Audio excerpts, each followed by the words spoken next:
uses a cart, so the only exercise he gets is swinging a golf club. That actually sounds like me. I do take a cart as well. I'm extremely lazy. Let's ask Melania Trump. Do we have any audio from Melania Trump? How is he in the bedroom? Oh, we don't have that? Oh, I thought we had some audio from Melania. I'm sorry. Okay, so David Shiner also expressed concern over President Donald Trump's health, just including the fact not only does he not exercise, not only is this a weird visit and it's not normal, but Dr. David Shiner goes on here. His inability to say words sometimes worries me tremendously. He is having trouble word finding when he said United States instead of United States. These aren't words, these aren't slips of the tongue. These are words, he can't find them. And this is happening over and over again. Comedians joke about it, but it's not a joking matter. I think there is a neurological issue that is not being addressed. Is that possible? I don't know. I'm not a doctor. He would know. I don't know. But yes, he is right. He minces his words sometimes, and he says some weird things. And he has done that before. But the bottom line is this: why not be transparent? And I asked that question: has this administration ever been really transparent with the public? There is no chance that this was just a regular physical, because if it was, like he said, and this was Obama's former doctor, they have everything needed to do any test or any of this stuff in the White House. So once again, the White House is lying. They're not telling the truth. And don't tell me, well, you know what? You don't deserve to know the truth. This is private. This is the president of the United States. No. When you're the president of the United States, the taxpayers have the right to know, deserve to know the truth about what is going on with the president's health. This isn't you or me. This isn't somebody in everyday society. This isn't even the CEO of some sort of Fortune 500 company. This is the president of the United States, and the taxpayers are supposed to know, and they have a right to know, particularly when there's a 2020 election coming up.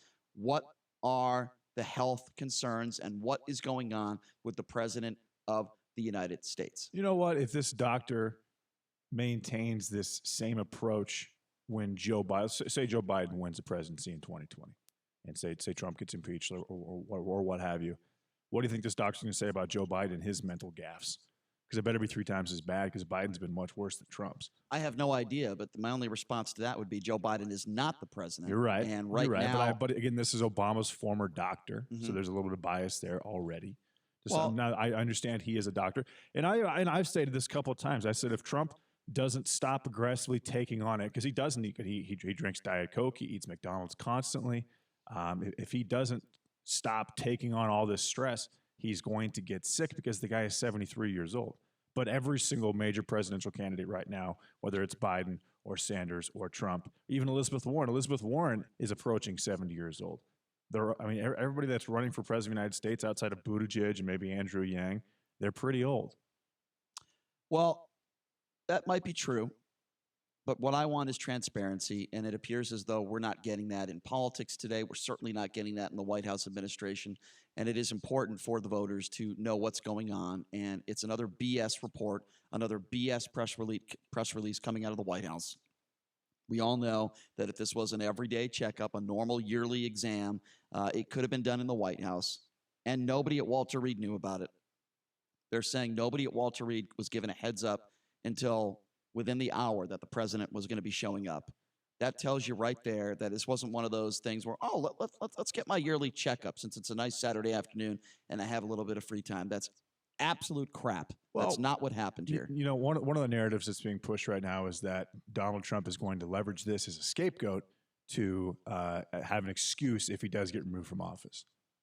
So he'll resign based on health issues or something along those lines. That's something that's being pushed, is that this is all just a sham, and Trump is setting himself up to resign from the presidency of the United States due to some type of underlying non-public private health issue. Well, that's certainly a play coming out of the Donald Trump playbook. That certainly makes sense to me, that if that did happen, he probably would resign and say there were health problems, because his ego would not allow him, to admit fault of anything, really. Has he ever done that? I don't know. I don't think he has. 702-257-5396 is the number to call, 257-5396. We are going to take a quick break, and when we come back, I just want to give the latest on these impeachment inquiry hearings, what's going on, and then coming up here in a few minutes at the bottom of the hour, we will be speaking with Amber Athey. She is from the DailyCaller, and she covers this. She does this stuff for a living. And what are Republicans saying on Capitol Hill? What are Democrats saying? And now we have Vidman on the stand. And I believe we have Sondland that is supposed to be taking the stand tomorrow. We're taking your phone calls as well, 702-257-5396. Take a quick break. Be back right after this. You're listening to The Vegas Take right here on the all-new 101.5 FM 720 AM K-Dawn. She's such a beautiful little puppy. I mean, we walk around the block and neighbors always say, her hair is so beautiful. Healthy and shiny and glossy. DINOVITE.com. Fatty acids, omega-3s, and omega-6s are great for healthy skin and soft, shiny coats. I would really recommend people starting their puppies on Dynavite before they get into what I would call the misery index. Bad skin, bad ears, bad breath. Because if they're getting all their vitamins, micronutrients, microbials from the beginning, then you're not going to run into the problems associated with the allergies, grass, pollen, dust, dirt, fleas, ticks, you name it. And the itching and shedding down the road. Our vitamins and enzymes replace the nutrients cooked out of most commercial dog foods. Dynavite for life. This is Ed Lukasevic And Cindy Lukasevic. inviting you and your pets to Dynavite. 859-428-1000. DINOVITE.com. Does your child love math? Do they just love math so much that once they finish their homework, they want to work on extra math problems just for fun?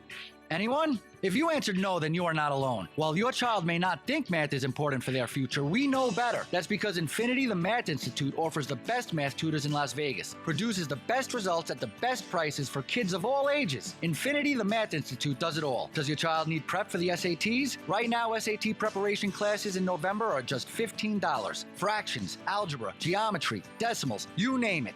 Plus, Infinity offers homeschool programs, free seminars for parents and students. And whether your child is transitioning from elementary school to middle school to high school, or preparing for college, Infinity can help. Classes are filling up. Call us now to find out more. 702-768-1777. That's 768-1777. You want the best results for your child? One call to Infinity can have a huge impact on your child's future. Call now. 768-1777. Tell them the Vegas Take sent you.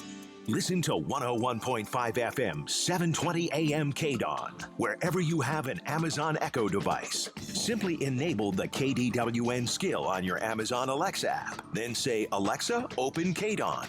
Thank you for opening KDWN. You can choose Play Live Stream. On the air, on the web, on the KDWN app, and now on your Amazon Echo. 101.5 FM, 720 AM. Thank you for listening to KDWN.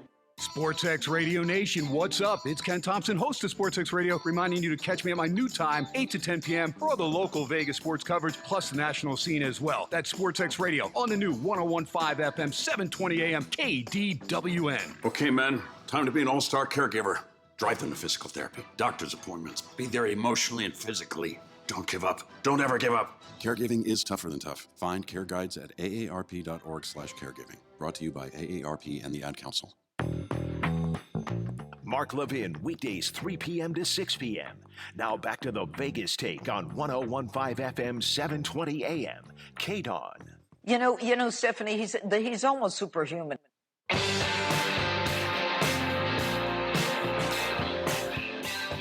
right, welcome back.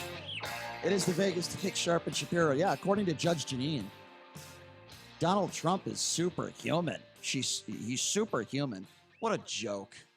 Anyway, we're talking a little bit about the health concerns of Donald Trump and the lack of transparency from the White House, where he makes this medical visit over the weekend with really no notice at all. And then they're playing it out that it's just a regular, yearly checkup, when if that was the case, it could have been done in the White House. So obviously they're lying. More myths, truths from the White House and their administration. Wow, what a shocker that is. I mean, what do you guys think out there? Do you think that as voters, as citizens who pay taxes, at least I would assume most of us do, that you deserve the right to know the health and the latest updates on the health of the President of the United States? Of course you do, as you should with any politician if they're running for office, because that could change your mind on your vote. This isn't an everyday regular citizen. And the White House, they're lying about it. What do you think about that? Maybe you disagree with me. Maybe you think that this stuff should be private. Listen, if the president has herpes, I want to know. I want to know. If the president had a minor heart attack, I want to know. If the president is in perfect health, I want to know. These are all answers to questions that we deserve to know. I would love to know President Donald Trump's sex life, actually. I'd like to know how many times a week he has sex. Well, maybe that's a little over the top. Maybe we don't need to know that. But we've learned that Donald Trump does not sleep in the same bed as his wife. So that is a little concerning to me. Are you interested in his shoe size, Brian? Well, I'm interested in the size of his hands. I've heard his hands are extremely small, according to Marco Rubio. But apparently that has nothing to do with your member. Donald Trump was very eloquent in pointing that out in one of the presidential debates. But in all seriousness, the exam should be public. We all deserve to know. We're taking your phone calls, 257-5396, 702-257-5396. Let's start off with Stephen. Stephen, thanks for calling in. What do you think about this? Do you agree with me, or do you think that we do not deserve to know the health of Donald Trump? Well, after I picked myself up off the floor, I decided to make a call. And JD, you'll be surprised. The odds are just astronomical. But I agree with Brian. How about that? Is it a full moon today? No, we just passed the full moon. But Stephen, lingering after effects. But Stephen, in all seriousness, it doesn't matter who the president is, right? As taxpayers and voters, we deserve to know the truth. I've never been the president. I would allow them to lie and listen to their explanation because I care more about the facts than a position. Mm-hmm. And JD, if you're the same way you can swing Nunes or Judge Janine as a guest, I'd like to hear their side of the story. I do think he was poisoned. For those of you who don't know Roger Stone was poisoned and almost died. Wait, well, hold on. You think Donald Trump was poisoned? Is that what you said? Yeah, that's the highest percentage. I agree. No, I agree with you. I think he was poisoned with stupidity. Yes, I agree. No, he's saying he thinks there was an attempt on the president's life. Okay, well, there's no evidence to back that up, so I'm not even going to entertain that. It was under the table. Yeah, I'm not even going to entertain that because there is zero evidence to back that up. It is another wacko conspiracy. I'm not even going to say right-wing conspiracy theory because I don't even think I've heard of that from the right.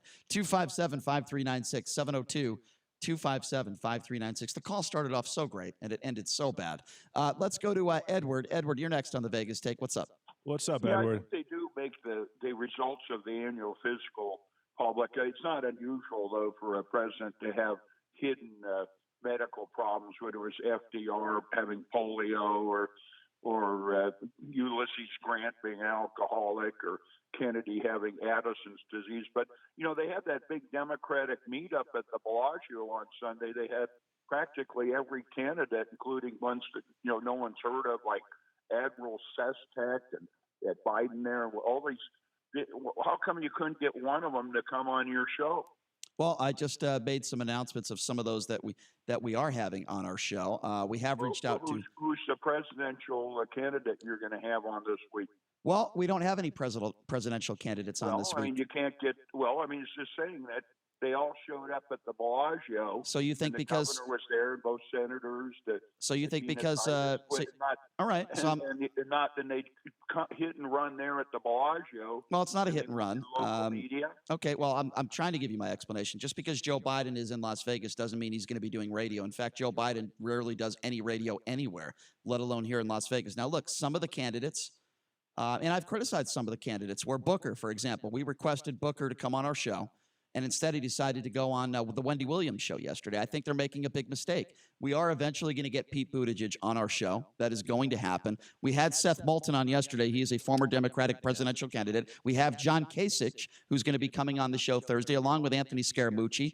And we have Oscar Goodman that's going to be coming on the show tomorrow. We have Michael Avenatti in studio. So I think we're doing okay with guests. You'll be hard-pressed to find a better guest list than ours for a non-nationally syndicated show in the country. Can you name? I'm not ridiculing you. I'm ridiculing them. Well, I agree with you, Edward. Listen, Edward. I'm just saying, what's wrong with all those Democratic presidential candidates? Edward, I agree. I agree with you. And by the way, we've reached out to just so you know, Edward, full disclosure, unlike the White House, we have reached out to every single Democratic candidate. And I agree with you, especially those that are polling bad in Nevada. They're making a big mistake for not doing local radio. They'll go on CNN, they'll go on Fox News, but yet they won't go on these local shows where it's actually people here that are thinking about voting for them. So I agree with you. And that's the exact same thing that Hillary Clinton did. Well, that's one of the reasons why Hillary, there's a lot of reasons why Hillary didn't win the election. I would say that's one of them. But yes, I agree with you, Edward. There's a lot of candidates out there. We've reached out to all of them. We want them. You're telling me that you don't think I would love a one-on-one interview with Joe Biden? You don't think I would love a one-on-one interview with Bernie Sanders? Of course I would. I'm not criticizing you or your show. I think you do the best job you can. But when they go out to this Bellagio thing, they had like John Delaney, I guess he's still in the race, a multimillionaire businessman. Yeah. And all these others. Yang was out there. Yeah, no, listen, we agree, Edward. The problem is, and I agree with you. That's what I'm saying. It maybe someone's listening or someone who knows someone's listening. I mean, I kind of resent it. They'll go to Iowa and eat the pork chop on the stick at the county fair. Right. And all these Edward, there's no excuse. Politicians. And you said the same thing about what was his name, Alamodi, the weird that lone Republican survivor won't go on it with anyone or anything. Yeah. So I think so. I'm not just. At least I'm not just criticizing the Democrats. The Republicans don't. Well, here's what I think it is. Here's what I think it is, Edward. And by the way, I do appreciate the call. And like I said, I don't disagree with you. You have a lot of handlers around these people that are morons. They're idiots. They think it is more important for Booker to go on the Wendy Williams show when he is polling less than 1% in Nevada than doing a local show here in Nevada, because they're morons. These handlers have no idea what they're doing. Some of them don't even want to be bothered, and they don't know how to do their job. That's one side of it. Then there's the other side of it, where some of these politicians are absolute cowards. They're cowards. They don't want to sit in a room, and their handlers don't want them to sit in the room to do a long one-on-one interview, not a 5-minute segment on CNN. 20-minute when you get the fluffer questions. A lot of these handlers don't want some of these candidates sitting in a room doing a one-on-one interview, asking the difficult questions. Let me tell you something. Kamala Harris was supposed to do our show. She was booked, signed and delivered. She was supposed to do our show 2 weeks ago. And then less than 24 hours before that interview, their handler calls me and cancels, and I haven't heard from them since. It is ridiculous. Some of these people are incompetent. They have a lot of interns working for them. They have a lot of people that have probably never worked for a campaign before, and they just don't know what they're doing. This isn't brain surgery. When you're going to go to Las Vegas, reach out to some of the stations there. This is the highest wattage station in the state. They should be calling us. It comes down to incompetence. That is the bottom line. Well, the next person coming on our show certainly is not incompetent. Her name is Athey, and she works for the DailyCaller. She is covering the impeachment inquiry, and she is going to give us the latest. Coming up next, you're listening to the Vegas Take right here on the all-new 101.5 FM, 720 AM, KDAWN. Special report, House impeachment inquiry. Republican Jim Jordan questioned Lieutenant Colonel Alexander Vindman, the top Ukraine advisor on the National Security Council. Your boss had concerns about your judgment. Your former boss, Dr. Hill, had concerns about your judgment. Your colleagues had concerns about your judgment, and your colleagues felt that there were times when you leaked information. Any idea why they have those impressions, Colonel Vindman? Yes, Representative Jordan. I guess I'll start by reading Dr. Hill's own words, as she attested to in my last evaluation that was dated middle of July, right before she left. Alex is a top 1% military officer and the best Army officer I've worked with in my 15 years of government service. He is brilliant, unflappable, and exercises excellent judgment. President Trump saying while meeting with his cabinet minutes ago. What's going on is a disgrace, and it's an embarrassment to our nation. I'm Mike Moss. It's time to check the roads in the KDAWN Traffic Center. This report is sponsored by In-N-Out Burger. Watch for slowing for a crash. Injury sustained at Silverado Ranch Boulevard, westbound at I-15. A hit-and-run accident investigation active right now on Main Street at Bonneville. Watch for police presence in the area. And then another hit-and-run accident investigation is underway at Charleston, just east of Lamb Boulevard. Since 1948, In-N-Out has been making their burgers fresh to order from the highest quality ingredients. It's a family tradition, and it's what a hamburger's all about. John Michaels from the KDON Traffic Center. Paid non-attorney spokesperson paid for by the Sentinel Group. Attention military vets and current soldiers who served between 2002 to 2016. Have you or a loved one suffered hearing loss or tinnitus after serving or while serving in the U.S. Armed Forces? You may be entitled to compensation. 3M, the manufacturer of earplugs made for combat, recently paid the government $9.1 million to settle a False Claims Act case for knowingly selling these defective earplugs. If you or a loved one suffered hearing loss due to defective earplugs, call us now for a free case review. Call 800-590-4514. That's 800-590-4514. Hey, my friend's company spent 3 days cleaning up an email phishing attack that targeted several dozen employees. Yeah, if just one malicious email slips through, an attack can spread quickly and do serious damage. What if that happens to us? Don't worry, we have Barracuda Forensics and Incident Response. So we're good? Yes, with fast automated response and remediation, all traces of the attack can be removed in less than 5 minutes. Wow, that's a relief. Protect your business at Barracuda.com. Barracuda, your journey secured. Hey, it's Lee Goldberg of the GCI guys at Realty One Group. Do you know anyone that's looking to buy a home, sell a home, rent, move from California? If so, give them my number, 702-902-3029. All listeners of the Vegas Take get $1,000 in your hand back at closing. Hometown heroes, veteran, military, police, teacher, nurse, I'm giving you $2,000 back. That also goes for hospitality and casino employees. Free use of a moving truck for a day, 6 free months of home security. Call me, 702-902-3029, the GCI guys. Maybe it's time to take a fresh look at everything we thought we knew about landing a great job. For instance, what if phenomenal careers start at the middle school science fair instead of at the job fair? If being the captain of the robotics team means just as much on a college application as being captain of the football team. And if knowing the quadratic formula is every bit as important as knowing the right people. Well, the fact is, the jobs of the future will be heavily geared towards science, technology, engineering, and math. In other words, the future is STEM. More opportunities, better pay. And the road to these great jobs starts as early as middle school. So if you're a student, talk to your school counselor about STEM. If you're a parent, talk to your kids. Because the job you'll get in the future may very well depend on what you do today. A public service message from America's Navy. Nevada veterans need your help. The National Association of American Veterans is a 501c3 nonprofit organization providing support for veterans who are most in need. Emergency assistance, housing, medical care, counseling, and legal assistance are just a few of the services they provide. The National Association of American Veterans, NAAVets.org, helps veterans and their family members who are homeless and in critical need, and they need your help today. Please make your tax-deductible donation at NAAVets.org or call 866-559-8387. Veterans and their families have made the ultimate sacrifice, and they deserve our support and assistance. There are local Nevada vets in crisis now, and you can make a difference. Right now, a local 65-year-old Army vet, Glenn, is about to be evicted after the VA cut his benefits. And Ronald, another Las Vegas Army vet, will soon find himself in the same situation. Call 866-559-8387 or visit NAAVets.org and click on Donate today.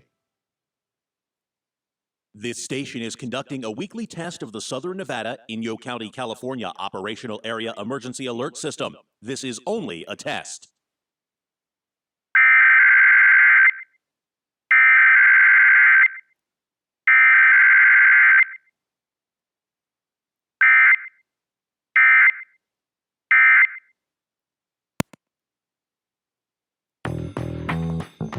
Mark Levin, weekdays 3 p.m. to 6 p.m. Now back to the Vegas Take on 101.5 FM, 720 a.m. KDON. So the only exercise he gets is swinging a golf club.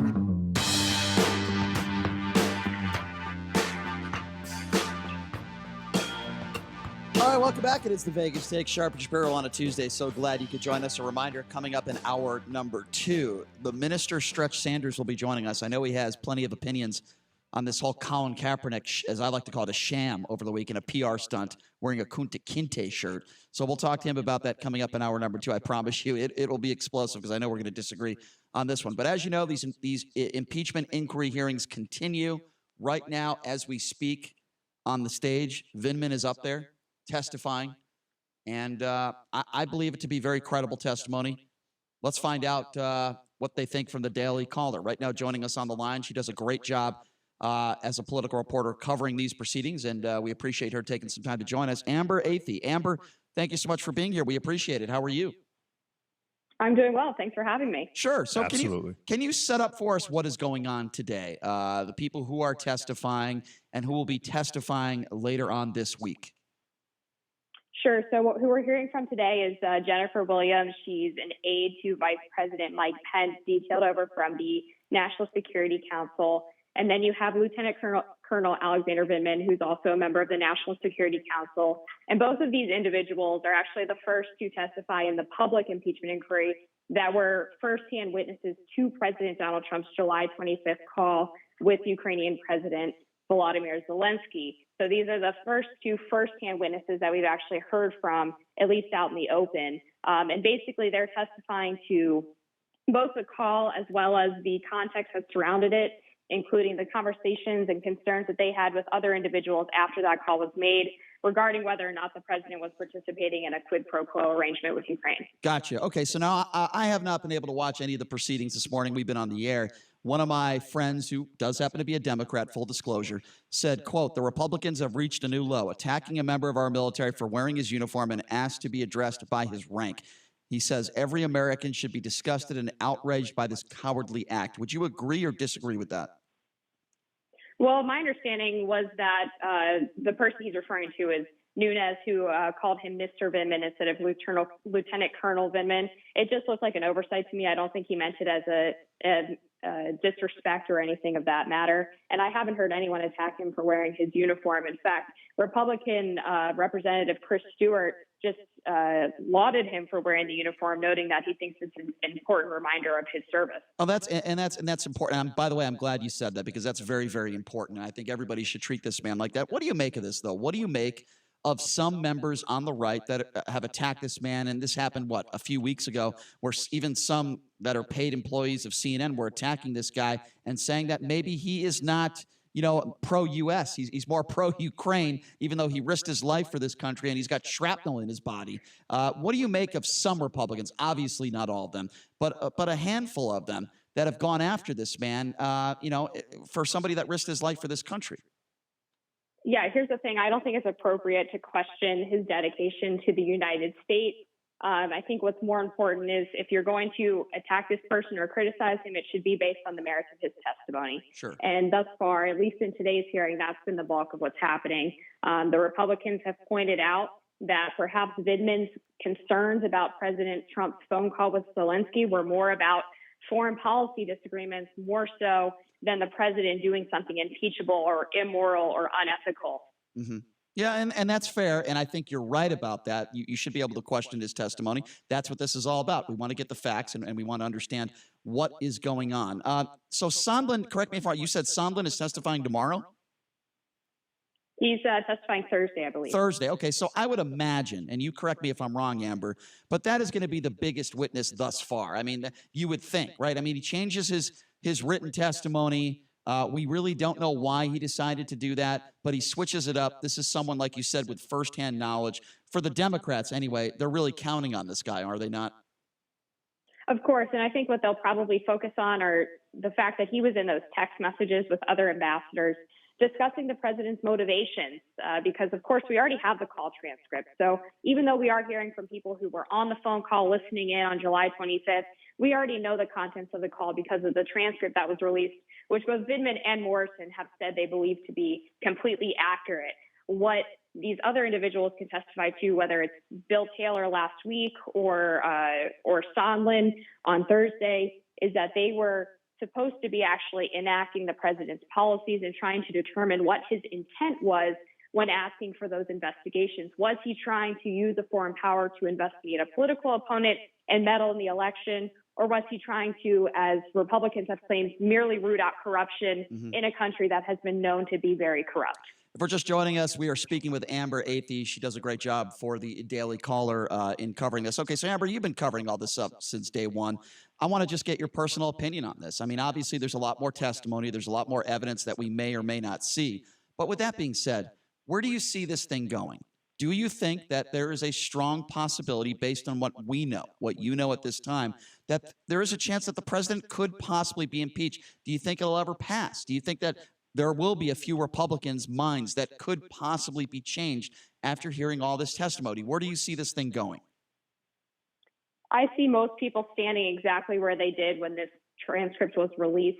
You see Republicans taking the same line that the president was merely trying to root out corruption. He didn't do anything to try to meddle in an election. You have Democrats now changing from the quid pro quo to saying that the president engaged in bribery by allegedly dangling military aid in an Oval Office visit in exchange for this investigation of Joe Biden or Burisma or Hunter Biden. But no one's minds have really seemed to be changed since then. So what we're looking at right now is obviously a Democratic majority in the House. If every single Democrat decides to vote for impeachment, then the president will be impeached. But then we go over to the Senate, which will actually decide if the president gets removed from office. You have a Republican majority there, and you have Senate Majority Leader Mitch McConnell, who is really good at locking up his Republican members and making sure that they're all voting on the same line. So it would be very unlikely that you would see enough Republicans break from the majority to vote to remove this president. So at this point, you would say that the impeachment inquiry has not gone well for Democrats. Well, certainly not when you look at polling over the past week. As these impeachment inquiries have gone public, support among independents, which of course the Democrats will need in the 2020 election, has dropped by 7 percentage points, which is hugely significant. You see Republicans opposing impeachment, obviously, by close to 90%, really overwhelmingly opposing that. So when you get into the fact that we're heading into election, that the president can be removed from office merely by people voting in an electoral process to get rid of him rather than going through an impeachment process, it would be much more fruitful, in my opinion, for the Democrats to focus on a winning message and a winning candidate in 2020 rather than doing something that is clearly alienating a lot of people in the center. Well, let me ask you this, because I'm one of those people that are in the center, and obviously I want to know the truth, as I think many other Americans do. At least I would hope so. What we've learned is that he did bring up the Bidens in this phone call, whether they held aid or not. And it appears to me that he probably did hold the aid, at least partly because of this, because he wanted an investigation into the Bidens. What I find troubling is that there are people out there that think that he brought up the Bidens in this conversation only because he cares so much about corruption. He cares so much about corruption, right? When he hasn't brought up corruption with anyone on the right. So my question is, why is it that there are people out there that think that this had absolutely nothing to do with the fact that Joe Biden is not only a Democrat and the former vice president, but most likely his main political rival in 2020? And if that is the case, and I think any reasonable person would agree with me, that has to be partly the reason why he brought up the Bidens, because of the political rival possibly in 2020 in the elections, then wouldn't that be abuse of power? To me, it's pretty simple. Yeah, well, I obviously can't speak to what people out there in Middle America are thinking about the impeachment inquiry. What I can tell you is I was watching a series of focus groups last week with independent voters in key swing states like North Carolina, Michigan, Iowa. And what they were saying was that, one, they were concerned about the process being taken in the impeachment inquiry. And two, they aren't super dialed up on the details. They haven't mentioned in those focus groups, at least, they didn't mention Ukraine. They didn't mention Joe Biden or a quid pro quo. They seem to be more concerned about the fact that the impeachment inquiry is distracting from the other issues that they care about, the issues that they want to hear about from politicians in the 2020 election. So that's going to be a key thing for them moving forward in trying to get, and Democrats have recognized this, by the way, in their own focus groups, because initially they were using the phrase quid pro quo. They then were talking to voters who seemingly thought that the entire impeachment inquiry was simply too complicated to follow along. Democrats then simplified their message down to extortion and then bribery. So they clearly understand that most voters either aren't following along, don't have the time to follow along, the capacity to follow along, and are trying to make the case to them in a much simpler manner. And again, in the focus groups I was looking at, most people don't really seem to care about this. They want to talk about the other issues. So I'm going to switch subjects real quick. Donald Trump was rushed to the not rushed, but he made an untimely, unplanned visit to the Walter Reed Hospital and people. The left is stating that there's possibly maybe he's looking for a scapegoat to resign. The right is saying there's nothing going on. What do you know about this, and what are your thoughts on it? Well, what I can tell you is that this event was not on the schedule that is given to White House correspondent members beforehand. That doesn't mean that it wasn't planned on behalf of the White House. There are sometimes things that are on the president's schedule that do not get released to reporters for national security reasons or other reasons. From what I know, there was nothing untoward about this visit. The statements from Walter Reed and, of course, the White House seem to confirm that. But you do have people on the left and in the media who obviously don't trust the White House and the statements that they release. So you'll be hard-pressed to convince them that there isn't some type of conspiracy going on here. The president actually just spoke about this in a cabinet meeting about 20 minutes ago, and he called the media sick for speculating about his health, and said that he was immediately asked after the visit if he had had a heart attack, and basically said that it was crazy and that he was completing the first part of his physical, which he will continue with in January. My understanding is that if he was conducting the first part of his physical, they could have done that inside the White House. There are people that have been covering the politics for years, even doctors, one of whom worked for Barack Obama, that said if that was the case, he didn't have to leave the White House to do it. What do you say to those comments? Well, that's certainly possible. I just think it's irresponsible for any reporter to speculate, especially about the president's health, without any real evidence that there's anything wrong. Yeah, I mean, that's true. I mean, it's certainly our job to speculate, that's for sure. I do find it particularly suspicious, but we'll continue to monitor this. We'll see what happens. Okay, on a lighter note, Amber, for whatever reason, Fartgate is trending on social media. I know you tweeted about it a little bit, so I want to play you a little bit of audio. You probably know what I'm going to play. In an interview yesterday with MSNBC host Chris Matthews, California Representative Democrat Eric Swalwell appeared to pass wind. Let's play this. Taxpayer dollars to ask the Ukrainians to help them cheat an election. And the complaint that I've heard from Republicans. Okay, Amber. Report on this. What exactly is Fartgate, and what are the latest you can give us on this, Amber? Yeah, there's a lot of theories floating around. Some people are saying that because Eric Swalwell was in the Capitol Rotunda, the fart would have echoed much more if it came from him. Others have pointed out that this has actually happened before on Chris Matthews' show, and maybe he is a serial farter that is blaming it on his guests and trying to scapegoat them into accepting the fart.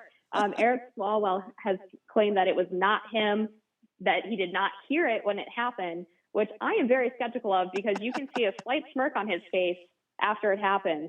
So that's all we know so far, but I do hope that we're going to get to the bottom of this because MSNBC is trying to blame this on a mug, and I think that is fake news. That is absolutely fake news, and I'll tell you what, to me, this is more important than the impeachment inquiry. We need to get down to the bottom of this, Amber, that's for sure. I think most Americans probably agree with you. Yes, absolutely. I'm very concerned about this. Amber, this is a huge issue. Amber, you guys do a great job over there at the Daily Caller, and I really appreciate you taking some time to join us and kind of sort all this stuff out.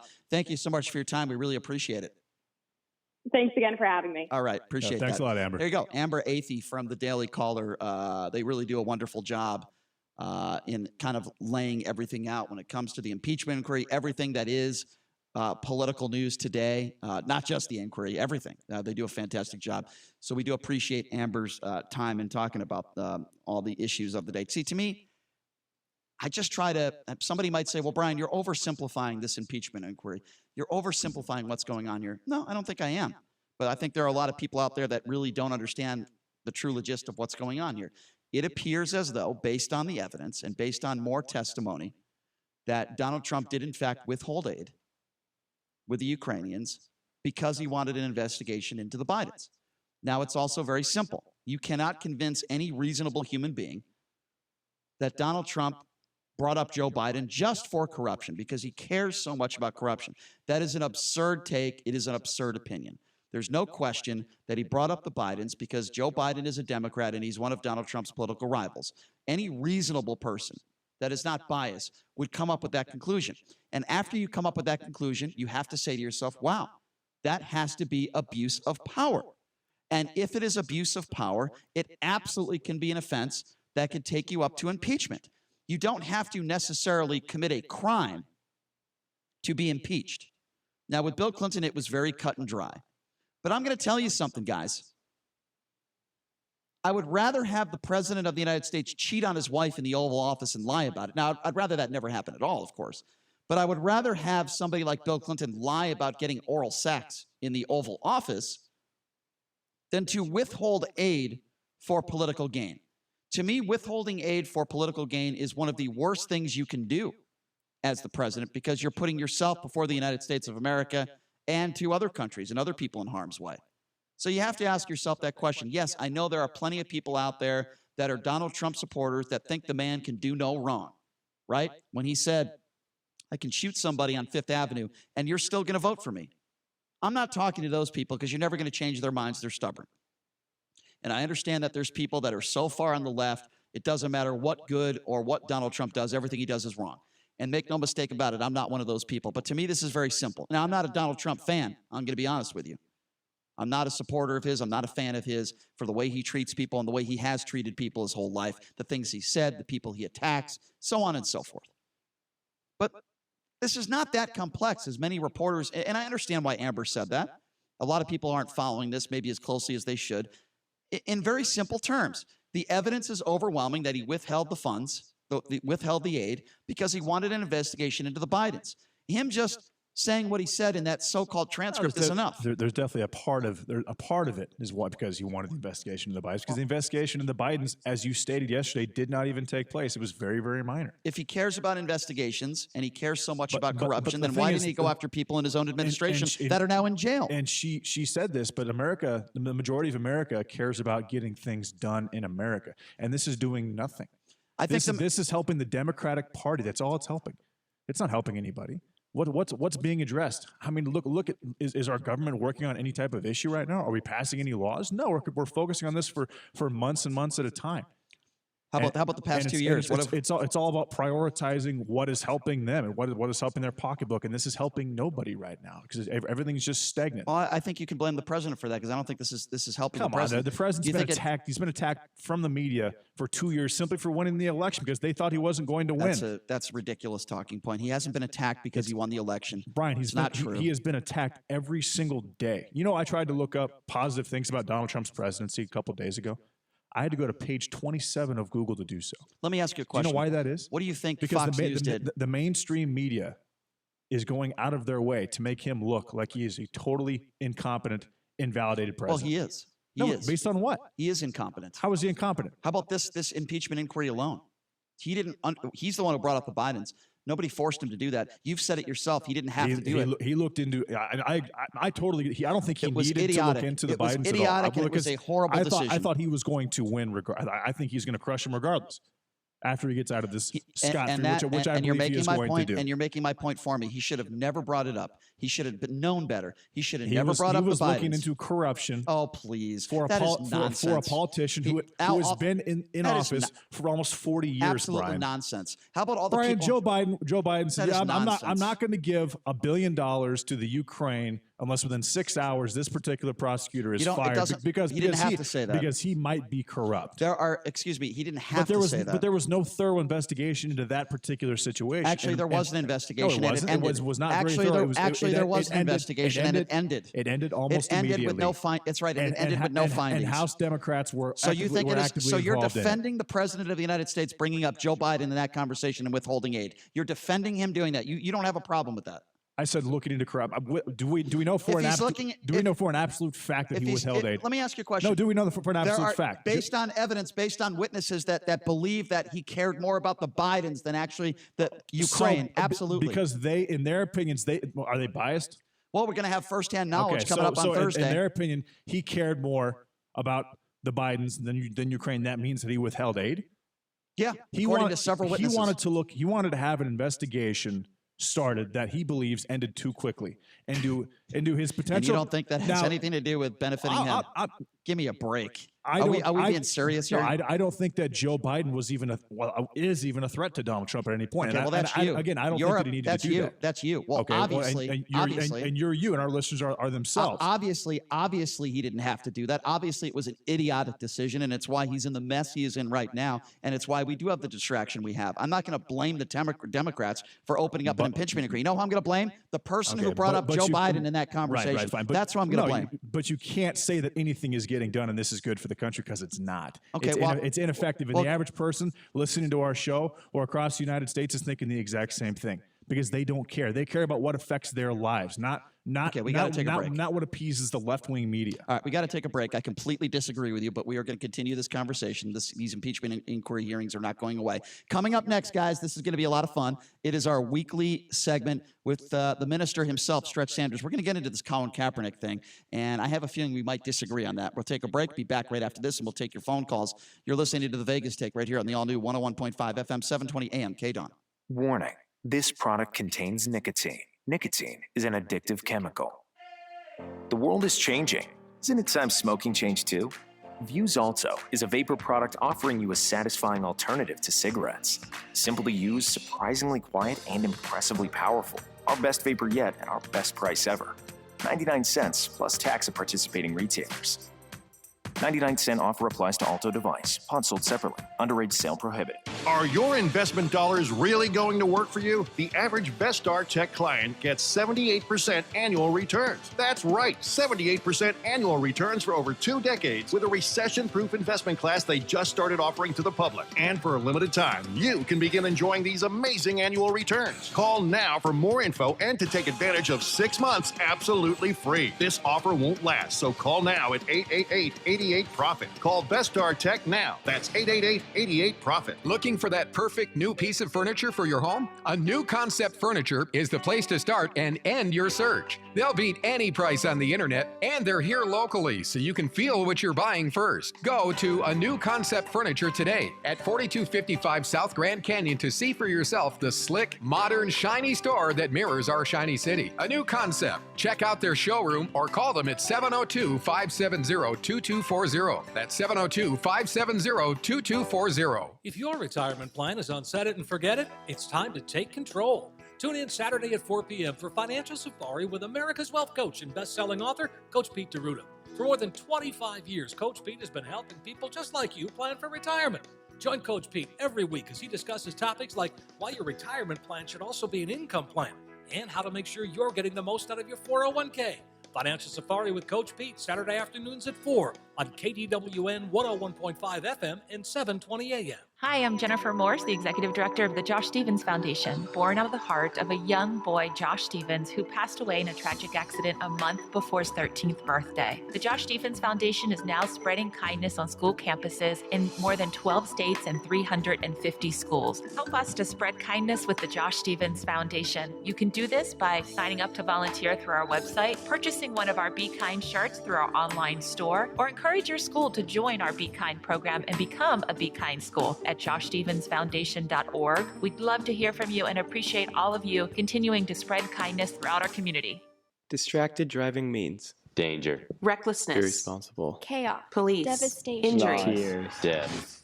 Safe driving means staying alert and staying alive.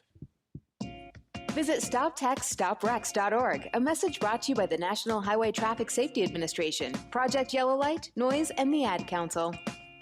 Your home for Sean Hannity, KDWN Las Vegas, KKLZ HD2 Las Vegas, a Beasley Media Group station.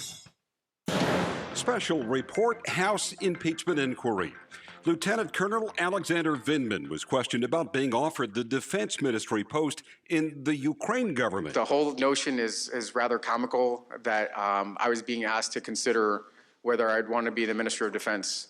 I did not leave the door open at all. Okay. But it is pretty funny for a Lieutenant Colonel in the United States Army, which really is not that senior, to be offered that illustrious a position. Also testifying is Jennifer Williams, an advisor with the vice president, who was asked about the infamous July 25th call between Trump and Zelensky. Did you express any concerns to anyone in your office about what you heard on the call? My supervisor was listening on the call as well. So because he had heard the same information, I did not feel a need to have a further conversation with him about it. Williams says the conversation was unusual because it involved a domestic political matter. I'm Mike Moss. Hong Kong's embattled leader Carrie Lam says that she's asked police to handle the arrests of a holdout group of protesters inside a university. Correspondent Paula Hancock reports from Hong Kong. Some of the students have remained on the campus of the Hong Kong Polytechnic University and are armed with makeshift weapons, including chemicals that they found on campus. We have seen some officials from the university going up to the laboratories to figure out what exactly has been taken. One of them said to us that he's worried that these students and protesters don't know how to mix these kind of chemicals. But then he said he's actually more worried that some of them do know how to. In Arizona, a man is due to plead guilty to illegally making tracer and armor-piercing bullets found in a high-rise hotel suite where a gunman took aim before the Las Vegas massacre 2 years ago, a shooting that killed 58 people and injured hundreds. On Wall Street, the Dow is down 92 points. I'm Mike Moss. It's time to check the roads in the K-Don Traffic Center. This report sponsored by Liberty Mutual Insurance, where you only pay for what you need. No delays to reports on the freeway. I-15's in good shape right now. No slowing spaghetti bowl to the 215 Southern Beltway.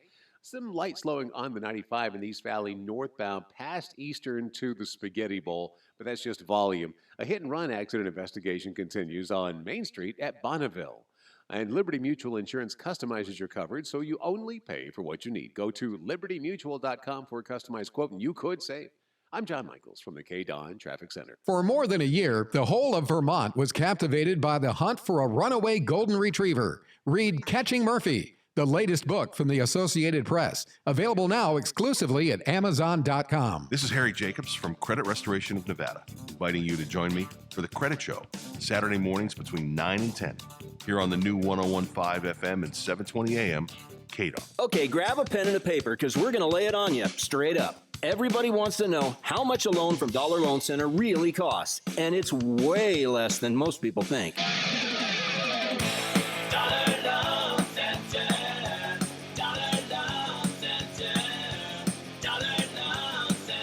Vegas, Reno, Carson City, Pahrump, Laughlin, Fernley. The DLC is everywhere. So check this out. Let's start with a loan of $500 and we'll do the math from there. A $500 loan at Dollar Loan Center costs $2.75 a day in interest. Again, a $500 loan will cost you $2.75 per day in interest. If you need it for a week, $19.25. That's it. No fees to apply, no penalty to pay early, nothing else. Critics want you to think you have to pay back 2, 3, 4 times what you borrow, and it's simply not true. Please do your own research. Licensed by the Nevada Financial Institutions Division. Annual percentage rate of 199.99%. For additional cost information, call 866-550-4352. Certain limitations may apply. Loans are subject to approval. 720 on the AM, 101.5 FM. Yeah, now on FM. The only FM news talk station in Las Vegas. K-Don. Taxpayer dollars to ask the Ukrainians to help them cheat an election. Right now, the day's biggest news stories from a Vegas perspective. This is the Vegas Take with Sharp and Shapiro.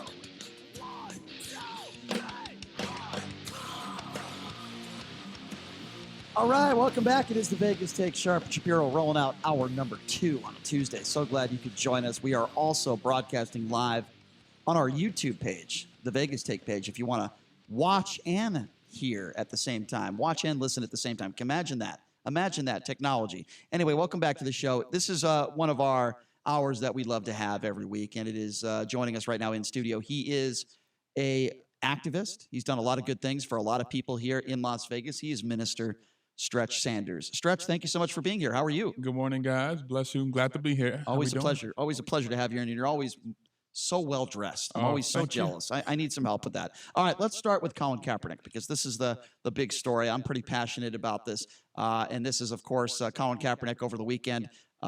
Basically, it was a job interview. That's exactly what it was. And he was set up to in front of 25 different teams, representations of 25 different teams in the Atlanta Falcons complex. So what does he decide to do? A couple hours before this workout, he decides to change venues, claiming something in the I guess it was the clause in a contract by the NFL, something in there that he just didn't like.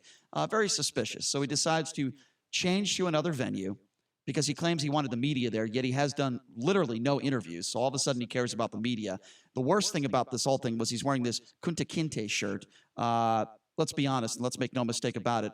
Colin Kaepernick has never been a slave. Does that mean he's never been the victim of racism? No, I would never say that. I would imagine he probably is telling the truth. He probably has. But for him to wear a shirt like that in a job interview, and we all know the reason why many of these owners do not want to sign this guy, is for that very reason, because, you know, he does things like that. It was ridiculous, and it proved to me that he is a fraud, that he is not serious about getting back into the NFL. I don't think he ever was. He's making more money off the field than on the field. He wants to be a martyr. That's what he cares about more than actually making a football team. He doesn't answer questions by the media on the field. He speaks for about 90 seconds.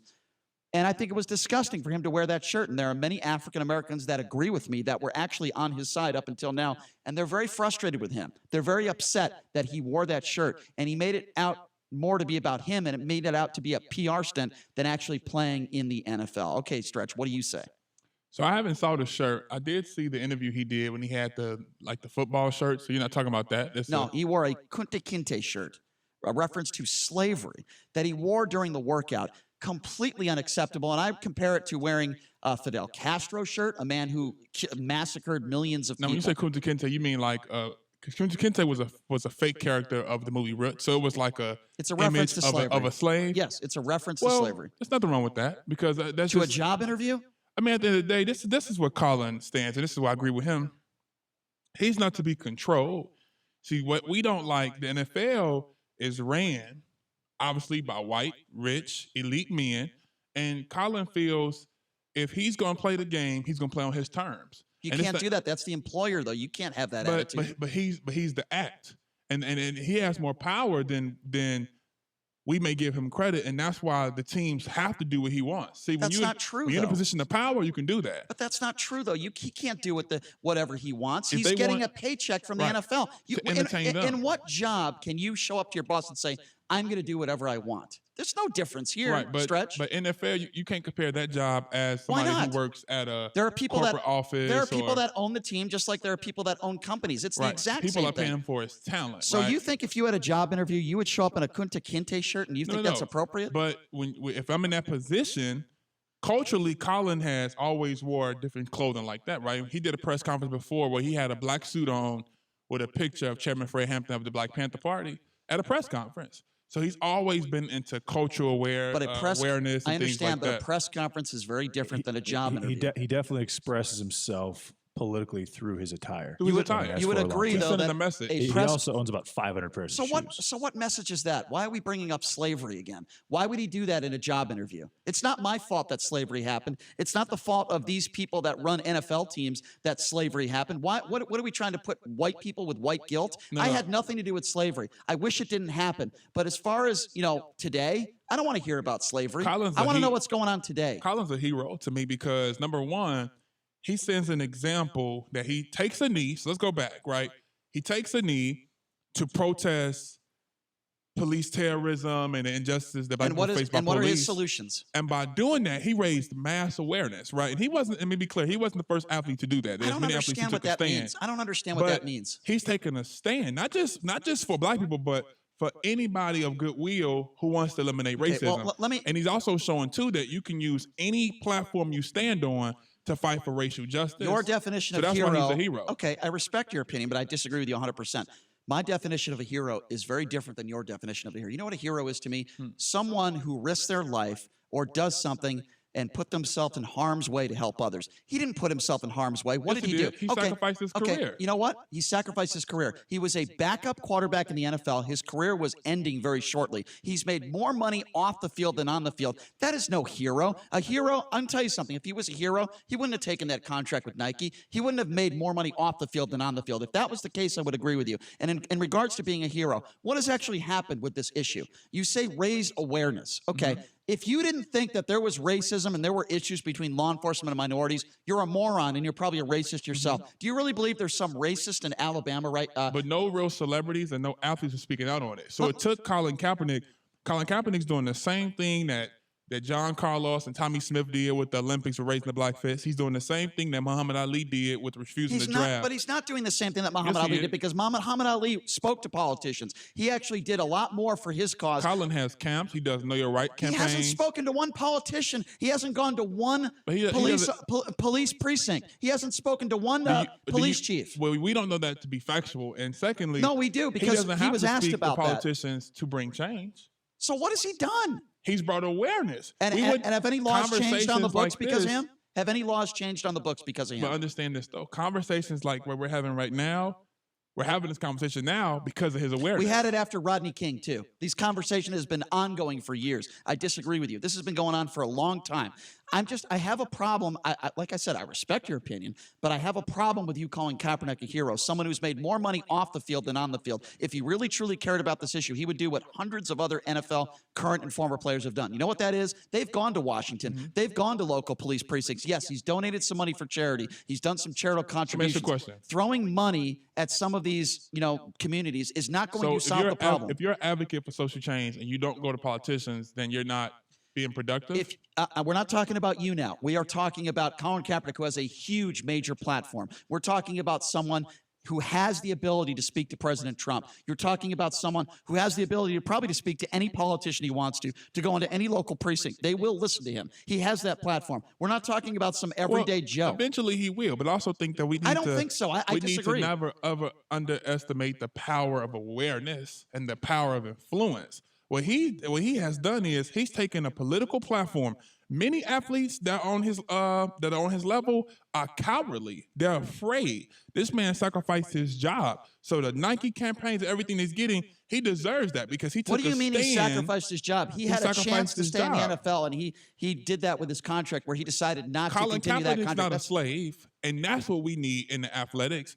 These white supremacists that run these political teams, run these athletic teams, they want slaves. They go get black people who are from the hood, Hispanics who are from the hood, white people who are from poor white areas, and they try to make you do what they want you to do because they're dangling money above you.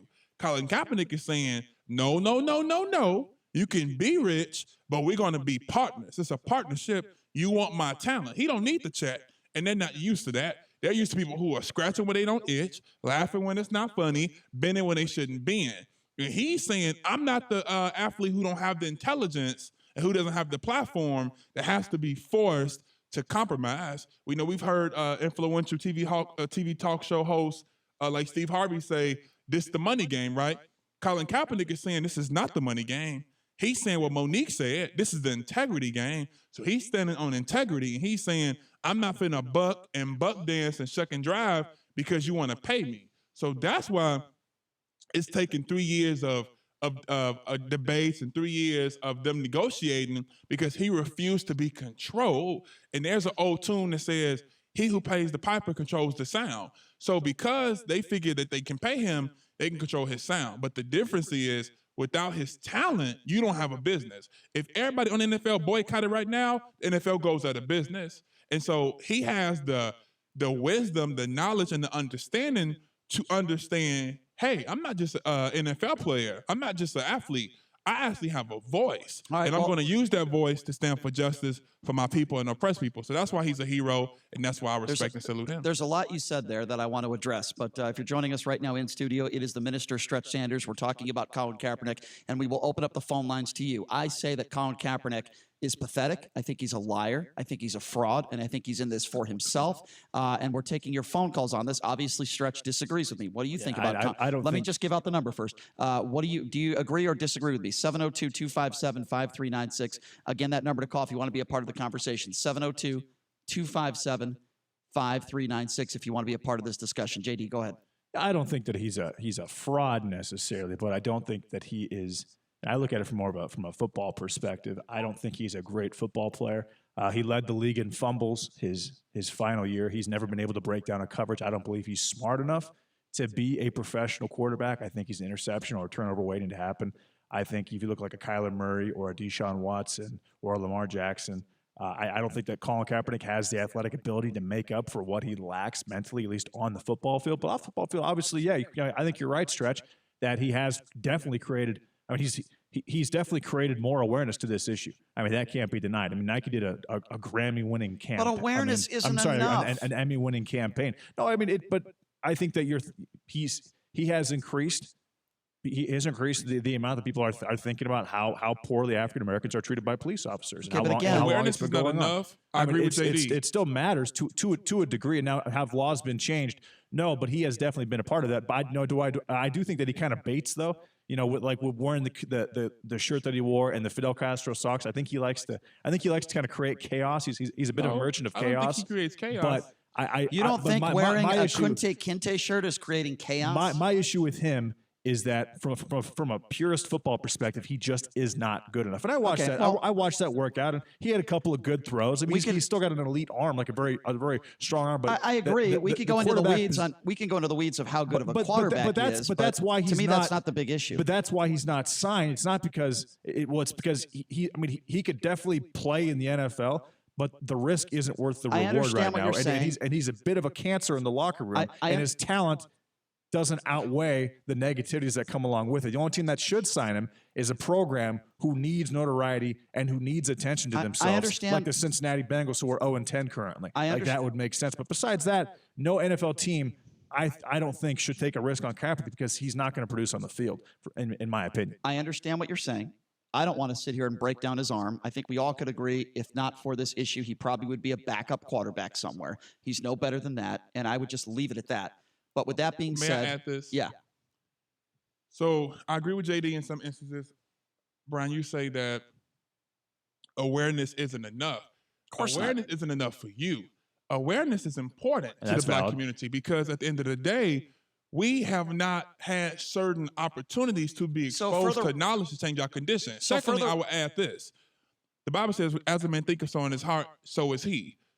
For us to change our thought process, we have to be educated. To be educated, you have to be aware of what you're learning. So we have been able to learn about police terrorism and learn how it has impacted our community to bring forth solutions. We can't bring forth solutions unless and until someone stands up and brings awareness. All right. So awareness is very influential in the Black community. I can speak for no other community, but for the Black community, but to me, we need to be aware and educated. If there's someone in this country that didn't think there were issues between minorities and law enforcement, and you saw Colin Kaepernick take a knee and you said, "Oh my God, I didn't know," then you're a moron. That's just my personal opinion. We're going to take some phone calls now because the phone lines are full at 257-5396. Let's start off with Calvin. Calvin, you're up with the Minister Stretch on the Vegas Take. What's up? What's up, Calvin?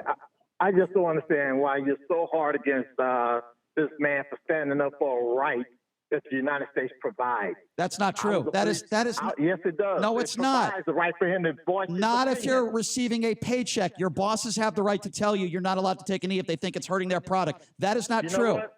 That's not the issue I'm talking about. The issue I'm saying is I don't understand why you're so negative towards him. You're not paying him a cent. I'll give you several Doesn't matter instances and then I will let you if he's respond. paid. I will give you several reasons and then I will let you respond. Is that fair? Okay, thank that's you. fair. Okay, let's start off with over the weekend. He wears a Kunta Kinte shirt, a reference to slavery. He has a job interview. He made it more about him than about getting a job, number one. Number two, he wears a Fidel Castro shirt, a man who massacred millions of people. If somebody killed your family and you saw somebody wearing a shirt of the murderer who killed your family, would you feel the same way about him? That's number two. Number three, he wore pig socks, depicting all police officers as pigs. And we all know, not every police officer is a racist. Not every police officer is a pig. In fact, many of these police officers are heroes. Yes, there are absolutely some bad apples in the bunch, but to reference all police officers as pigs is disgusting. If you want to be at the forefront of this issue and you care about this issue, then you better well damn right not wear a Fidel Castro shirt. You better well damn right go to Washington, speak to politicians, speak to local law enforcement. He has done none of those things. Kneeling is not enough, my friend. Okay. Just to let you know, I was a police officer here in Clark County for 30 years. I don't care what kind of socks this man wears. He can do what he want to do. That's him. I don't have to think he's a great person or whatever. He could be disgusting as whatever. But he has a right to do what he's doing. And then as far as respecting the flag, I never say the pledge to this American flag. Come on. When there were slaves on ships that sunk, and they saved the flag and let the slaves go down. I don't have a problem with him kneeling. I don't have a Calvin. How can I respect that? Calvin, I agree with you there. I never said he didn't have the right to do what he did. Okay, all I'm trying. Because he's getting paid, he shouldn't do it. No, that's not what I said. Listen to me, Calvin. Listen to me. And by the way, okay, and I appreciate your service as a law enforcement police officer. I do. You have the right to take a knee. I don't have a problem with anybody taking a knee, but the law states, as your employer, if they think you're hurting their product or they think it's inappropriate, they have the right to tell you not to do it. That your First Amendment right does not apply. It's only as far as the government is concerned. You can take a knee on your sidewalk in your front lawn. What? They already fired him, sir. He's done. My thing is, I don't see why you have such a problem calling just him all gave these names. I just gave you several reasons, and you haven't addressed any of them. No reason for it. So you're okay with him wearing? So you're okay with him wearing a Fidel Castro shirt? For the record, you're okay with that? Really? So if I wore an Adolf Hitler shirt, I'm really. All right, Calvin. He can. I'm not saying he can't. I'm not saying he can't wear it. He can wear what he wants to wear, but that doesn't change the fact that he is a bit of a merchant of chaos, and he's bringing attention to himself for whatever reason. Well, you can't deny we that got fact. a president lying every day, and We're not talking. up for him. Excuse me. Have you ever listened to the? Excuse me, Calvin. Now you just said something ignorant. So now I'm going to set you straight, Calvin. Okay. Have you ever? Yeah, please. Excuse me. Let me talk now. Okay. I go after the president every single day. I think he's a despicable human being. And the fact that you would say I support the president or I lie for the president is disgusting and ignorant. Goodbye. Obviously, you've never listened to this show before. For you to make a statement like that is ridiculous. He actually called him last time Stretch was here. Yeah, well, that was a ridiculous phone call. Well, I would say, Calvin, thank you for your words. Yeah, thanks for the call. I appreciate everything Calvin said. I 100% agree with Calvin. I support Donald Trump?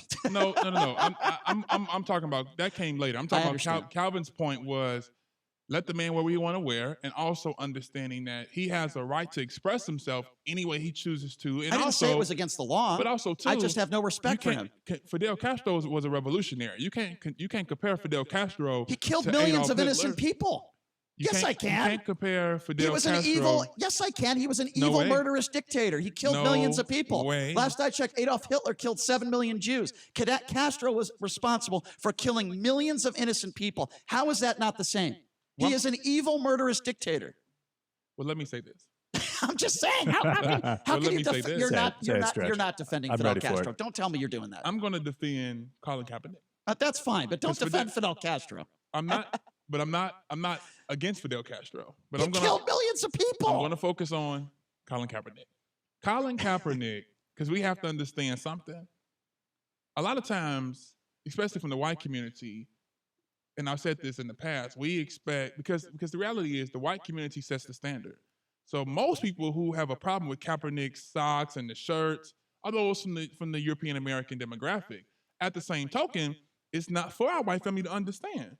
It's for you to accept the fact that we have a right to express ourselves the way we choose to. If you're not earning a paycheck, the employer has the right to tell you not to do something. He's getting paid through the NFL. The owners have a right to say you're hurting our product. If the business, say for example, the San Francisco 49ers attendance is going down and the revenue is going down, and they are paying Colin Kaepernick as an employee of their team, they have every single right to tell him, hey, we believe that this is affecting our bottom line, and we'd like you to stop this. Colin Kaepernick has the right to say, I'm not your Colin Kaepernick has the right to say, I'm not your slave, and I will do things on my terms. Well, he has never been a slave. But you're creating a thin line between slave and employee, and completely different. I think that that's not even the same. I think that's unfair. But let's take some more phone calls. Let's see what you think at 257-5396. Let's go to Vanessa. Vanessa, you're on with Minister Stretch. Go ahead, Vanessa. What's up, Vanessa? Yes. Good morning. I'd like to say that Minister Stretch does not speak for the African American community. I'm an African American woman. And I believe that Mr. Kaepernick was out of line because, as you mentioned, he was hired to play football. Right. And that was his job. Now, if he wanted to be an activist and stand up for whatever he believes in, he can do that on his own, on his own time. That's just like if you hire a cook, that cook is not supposed to do the plumbing in that company. He's hired to do his job. Do what you want to do on your own time. Vanessa. And the same Bible that you're mentioning, Minister Stretch, also says that you're supposed to do everything decently and in order. And he is totally out of order. So I want to put it on the record as a black woman. You do not represent me. I stand for what's right. And now that he's not playing in the NFL, he can kneel all he wants on his own time. Vanessa, I think that is very well said, and obviously I agree with you. Let me ask you this. Why is it so difficult, Vanessa, for some African Americans to understand that if you work for somebody, they have a right to tell you what you can and cannot do as far as, taking a knee? Why is it so hard for African Americans to understand that? I can't speak for all African Americans, but I'm all about what's right, and I'm about wisdom. Now, wisdom would dictate if you're hired to do a job, do that job. And if you're wearing that uniform and if you're on the payroll, then do the job. I can't speak for all African Americans, but I can speak for myself. And it's just foolishness. And he put himself in this position, and now he wants to come back and play. He should have thought about all that before he started doing this foolishness. Well, you know what, Vanessa? Here's what I think, Vanessa, and we got to go to break. And by the way, I do appreciate the call. Thank you so much, May I respond Vanessa. before we go to break? We have like 30 seconds. I'd rather give you more time when we come back. Is that okay? Is that all right? Okay, I promise you, Stretch. We'll go right to you when we come back. I will say this. If he really, truly wanted to go back and play football, he would not have worn a Kunta Kinta shirt and he would not have changed venues. I think that's obvious. But I'm going to give Stretch, I'm going to give you a chance to respond. I will give you ample time when we come back. Adol, John, Brian, Ron, Al, Devin, I promise I will get to all of your calls on the other side of the break. Just sit tight for a few minutes. I promise I will get to all of you. We have one phone line open, 257-5396, 702-257-5396. Back with Minister Stretch Sanders and all your phone calls on the other side of the break. You are listening to the Vegas Take right here on the all-new 101.5 FM, 720 AM, KDAWN.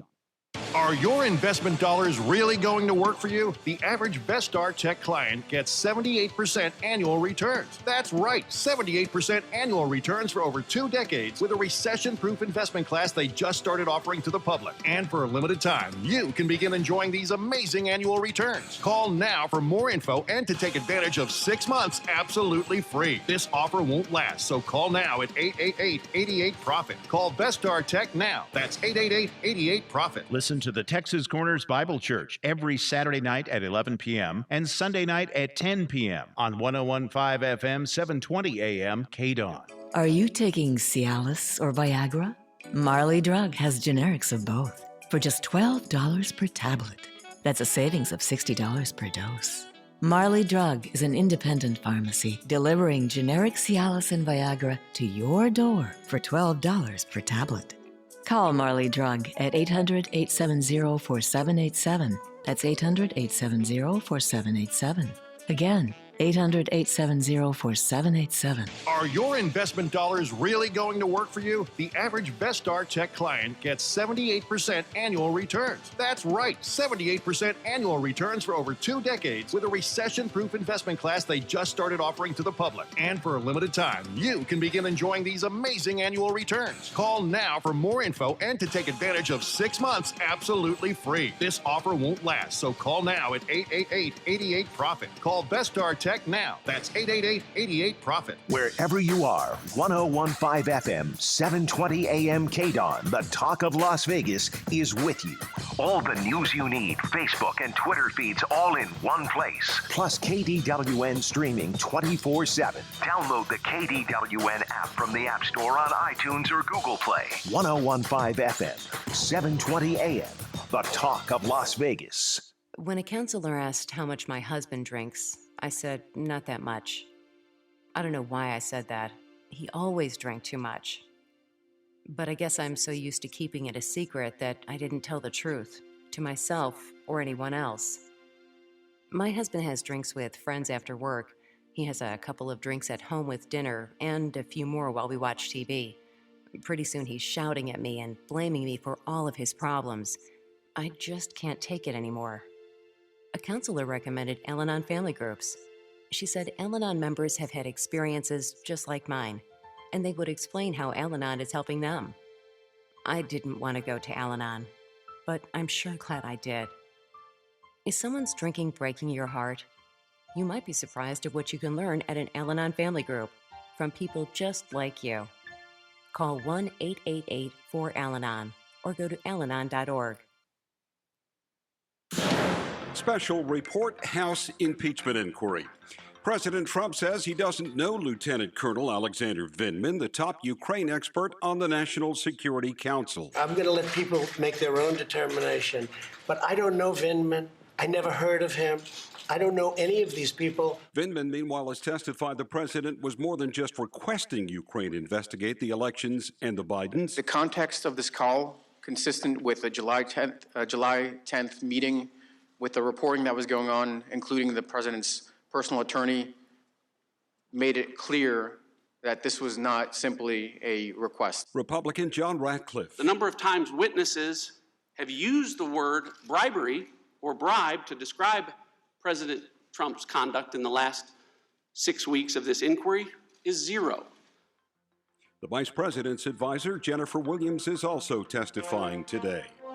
I'm Mike Moss. It's time to check the roads in the KDON Traffic Center. This report is paid for by Dr. Patient Unity. Watch for slowing for the crash on the 215 Southern Beltway eastbound at Decatur and another crash on the 215 Beltway eastbound at Windmill Lane. An accident on the surface streets at Silverado Ranch, westbound at I-15. That is with injury sustained. Watch for police and fire. Expect slowing, possible lane restrictions. As surprise medical bills bankrupt Americans, Jackie Rosen demands insurance companies pay their fair share and opposing their rate-setting proposal to cover less of your medical care. Tell Jackie Rosen thank you and keep fighting. I'm John Michaels from the KDON Traffic Center. From office parties to family get-togethers, if you tend to overdrink, the holidays aren't always the most wonderful time of the year. But quitting completely? Well, that's just not realistic. Sound familiar? Meet LifeBack, a modern science-based approach that allows you to effectively cut back on your alcohol consumption. Using medication that's clinically proven to reduce the urge to overdrink in 92% of people, LifeBack makes drinking a choice rather than a need. Plus, LifeBack is completely private with online doctor consults, medication delivered discreetly to your doorstep, and coaching and support tools through the app. LifeBack comes with a free online doctor consultation and 30-day money-back guarantee, and the program costs less than 1 drink per day. Don't wait for end-of-the-year regrets. Starting the physician-approved LifeBack program now will allow you to drink normally during the holiday season and go into the new year healthier and happier. Visit lifebac.com or call 888-959-8858 today to learn more. That's lifebac.com or call 888-959-8858 today. You're in charge of hiring, and Indeed has solutions, like online skills tests, which let a candidate show that they're the right hire. We'll also have a dolphin chatter excitedly in front of the perfect candidate. Okay, there's no dolphin. But skills tests, that's a for sure. See why independent research by Silk Road shows Indeed delivers 3 times more hires than any other job site. Visit Indeed.com/promo today and get a free sponsored job upgrade on your first posting. Terms, conditions, and exclusions apply. Looking for that perfect new piece of furniture for your home? A New Concept Furniture is the place to start and end your search. They'll beat any price on the internet, and they're here locally, so you can feel what you're buying first. Go to A New Concept Furniture today at 4255 South Grand Canyon to see for yourself the slick, modern, shiny store that mirrors our shiny city. A New Concept. Check out their showroom or call them at 702-570-2240. That's 702-570-2240. And now a message from the traffic cone you ran over on Blue Diamond last week. Okay, ow, that hurt. I know, you're in a hurry, but I could have been killed. Look, I have a wife and a baby cone on the way. I'm out there risking it all. And for what? I'll tell you, Southern Nevada's economic future. I'm helping the I-11 get built and the Centennial Bowl. So show a cone a little love. Love the cone. For road construction details, visit seeingorangenv.com or call 702-928-CONE. Mark Levin, weekdays 3 p.m. to 6 p.m. Now back to the Vegas Take on 101.5 FM, 720 AM. KDON. It's not a joking matter. I think there is a neurological issue that is not being addressed. Sounds like my therapist. Welcome back. It is the Vegas Take. Sharp and Shapiro. Our special guest in studio is Minister Stretch Sanders. We're talking about Colin Kaepernick. We're talking about what I believe to be a sham of what took place over the weekend. He wears a Kinta shirt. He changes venues, so on and so forth. Do you think Colin Kaepernick deserves a venue to play in the NFL? I say no after what took place over the weekend. And, of course, we're taking your calls really quickly before we take those calls. Special guest tomorrow, Oscar Goodman, the former mayor of Las Vegas, will be joining us. On Thursday, the Mooch, Anthony Scaramucci, will be joining us, along with Michael Avenatti in studio and former governor and presidential candidate John Kasich. So some very big guests to round out the week. Let's get right to the phone calls. 257-5396 is the number. There are a few lines that are open. Let's go to Devin. Devin, you're on with the minister. Go ahead. Thanks for taking my call. Sure. Stretch, I told you I was going to call in, so I appreciate this opportunity. My first, I want to profile myself. I'm obviously black, male. I own a business. So naturally, I'm going to comment about the Kaepernick thing. I don't think that when you work for someone, I don't think you have the right to determine what you can wear whatever you want. Right, that's how I think. That's not true, though. Business owner. But so I will disagree with you, the host, that he should wear something that's more complimenting for the job that he wants. can I ask you a question, Devin, in regards to that, and then I'll let you continue if that's okay? So if you own a business and a white person walked in with a shirt that said white power, you wouldn't have a problem with that? Absolutely. Okay, so that's what we're talking about. But I'm actually agreeing with you on this subject of the attire. Okay. Right. So even if it wasn't white power, right, businesses, we have dress codes for those that work for us. Of course, right. Exactly. Right? Of course. So in that regard, and again, mind you, I'm a Colin Kaepernick supporter. I hear you. Which the reason why I called was to address the hero thing. Okay, go ahead. Now, and before I do, I just want to address the Fidel Castro thing, because do we hold some of our presidents that own slaves in reverence? Because if we do, then we have to at some point maybe try to understand the complexity of Castro if we're going to say and be okay with some of our former presidents. Okay, well, here's the difference. There's a very important distinction there. If somebody, I don't know, obviously I never would have agreed with slavery, but it wasn't against the law back then. The presidents weren't breaking the law.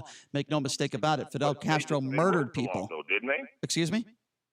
I said presidents, and I'm saying back when our country was founded, right? Yes. There were the laws that were created, again, were those that were created by other racists or white supremacists at the time. So my point is that whether or not he actually wrote, let's say, proposed the law, but some of our early presidents were actually those that signed it into law. Then I wouldn't but support. At the end of the day, just because there was a law that said it okay, didn't mean it was okay. Then I wouldn't support anybody wearing those shirts either, if that's what you're trying to reference. Then make no mistake about it, Fidel Castro is an evil, murderous dictator, and he murdered many people. But may I add? So in that, so then by that logic, then you can't support George Washington on the dollar bill. Thank you. It's hypocritical because this is the thing. That's all that I'm saying. If we're going to change, guys, hold on. I only got 2 seconds because I know I'm going to get cut off. You guys got. Let me get my Kaepernick thing in. What I wanted to call about. I'm sorry for cutting you guys off, but I know it's limited. There's a lot of calls. No problem. There's when we look at the hero aspect, right? Typically, when it comes to the black heroes that are those to African Americans, often are very different than those that are white Americans, right? White Americans have the luxury of having plenty of heroes. Ours normally come out of our struggle for equality and for equity, even just to be a human being. Agree, and that's why we have Martin Luther King Day. Martin Luther King was a hero. Right, correct, right? Right. He's one of those people that I think transcended race for America and in the world. However, we also have heroes that fight for our additional struggles, because just because Martin Luther King did what he did, it wasn't over. It still continued, maybe even in different ways. What did he sacrifice? I don't think it's fair. What did Colin Kaepernick sacrifice? What did he sacrifice? He didn't sacrifice money. He didn't sacrifice career. Again, so when you look at sacrifice today is different than it was back then. Just like oppression is different today than it was back then. So I don't try to equate sacrifice today with sacrifice back then. No, I'm saying right now. Did he sacrifice anything? Yes, he did. I disagree. And listen, Devin, I appreciate your phone call. I got to get to other calls, and I respect your opinion. Here's why I disagree with you. He's making more money off the field than on the field. He decided not to play in the NFL. He had another year in his contract. He turned it down. Make no mistake about that. To me, that's not sacrifice. Let's take some more phone calls. 257-5396 is the number to call. Minister Stretch Sanders in studio. Let's go to John. John, what's up? John, go ahead. Yeah, my biggest thing is, like I said, there's a right and a wrong way to do it. The way he's doing it, it's not just trying to prove his point. It also promotes a lot of hate. There's too much racist hate in this country as it is, and it's pretty pathetic. And like you said, I'm a white man. If I go walking around with white power, if I go around wearing Hitler, it's not, no matter what kind of point I'm trying to prove, you'd be a jackass. It ain't going to prove. Right, of course. Let's let John stay on the line. And it's going to draw negative attention no matter what. Exactly. John, I want you to. I'm not a famous, rich, millionaire football player. John, I want you to stay on the line. I want you to stay on the line. Let's let Minister address you. Go ahead, the Minister Stretch. Go ahead. Well, one of the ways that we have to think about this, if we're going to end racism, that's my desire, is to dwell in a world of harmony and love. We have to stop comparing white struggle and white leaders and white oppressors to black oppression and black heroes. As the last gentleman said, the people who we celebrate are typically those who led us out of freedom. Kunta Kinte is a made-up character from a movie that told the story, the first movie that told the story of slavery. By him wearing Kunta Kinte, number one, it celebrates freedom. It celebrates the fact that we've come this far that Kunta Kinte, even though Kunta Kinte is not a real character, he represents real slaves. The real slaves who literally were sold on chopping blocks, who were hung and whipped, paid the way for the Michael Jordans and the Colin Kaepernicks and Muhammad Ali's. So he's not wearing Kunta Kinte to try to be controversial or to disrespect anybody. He's saying, man, this person opened the door. This fake character. You don't think he's trying to be controversial? No, because if that's the case, we celebrate George Washington. We celebrate Robert Lee. Okay. Let's let John respond to you. Go ahead, John. Okay. A gun without bullets is not a gun. It can't hurt nobody, correct? Correct. When you wear one shirt and you wear pig socks, that's putting bullets in a gun. I hate to say it. Mm-hmm. When you dress up with one, trying to prove one point with another point, you load the gun to fire a shot. I don't disagree. John, I don't disagree with you, and we got to get to some of the other callers, and we appreciate your points. 257-5396, again, that number to call with Minister Stretch on in studio with us, 257-5396. Let's go to Bashir. Bashir, you are next on the Vegas Take, and you are on with Minister Stretch. Go ahead, Bashir. Yeah, so I'd like to say peace to the panel and peace to my brother, Minister Stretch. Thank you, brother. I just want to be quick on my statement, but I think what's happening is that there's essentially two sides of the pendulum, and we're not coming to the middle course. And this is a big problem thanks to what we will call so-called white America. Because, for example, to take a knee for the national anthem, to kind of, it shows like a sign of disrespect to some. But we have to understand that when these certain freedoms were being celebrated, it didn't apply to what we call so-called African Americans or Black people. So when the consciousness of Black people wake up and they find out that the Emancipation Proclamation or the Constitution or the Declaration of Independence or the national anthem for itself was not representing people. So I think we're suffering from cognitive dissonance on both sides because our so-called European counterparts or white people will not relate to the plight and the struggles of those that are considered all right, let's minorities and considered majority. I appreciate your comments, Bashir. Let's let the minister comment on that. Go ahead, Stretch. I think Bashir makes some good points. I think that the last gentleman made a statement saying that a gun with bullets is not a gun. That makes no sense. It's like saying a shoe with no shoestrings is not a shoe. At the end of the day, it's still a gun, it's still a shoe. Colin Kaepernick is trying to be a symbol for justice, a symbol for hope, and a symbol for peace. I think that what he's doing and how he's going about it is exactly the right way. I think that we can all agree and say, if he had a shirt that said George Washington, or if he had a shirt that said Robert Lee, or any white heroes, quote unquote, no one would say anything about that. Here's an idea, though. We celebrate Veterans Day. Here's an idea. Why not just wear a Nike shirt and try to make an NFL roster? How about that? Why just let him wear a shirt? People wear shirts all the time. And He's trying to get a job in the NFL. We're trying to compare the NFL to average working class jobs. It's two different structures. My issue with the Kunta Kinta shirt is that it implied that he is a slave to the NFL. Yeah, which is ridiculous. And the NFL gave him his platform. Without the NFL, what he's doing right now, no one even no one knows who Colin Kaepernick is without football. I agree. I think on this level. So he's trying to attack the hand that is feeding him, that has given him the major platform that he can, which is football. I agree. I think the shirt symbol is to say, I will not be a slave to the NFL. And it also can say he does this all the time. One day he may wear a Fred Hampton shirt. So what is he saying? I'm not a Panther? Well, no. listen, this is how he represents himself and brings awareness to Black culture and Black freedom. That's fine, but it shows me that he's not serious about getting back into the NFL. I totally agree with that. 257-5396 is the number to call. Let's go to Brian. Brian, you are next on the Vegas Take, and you are on with the minister. Go ahead. First, I just want to say, amen, Vanessa. What a wonderful phone call earlier last half hour. She's spot on. And let's not forget that Kunta Kinte, the character, was taken slave by another Black tribe in Africa and sold to the slave traders.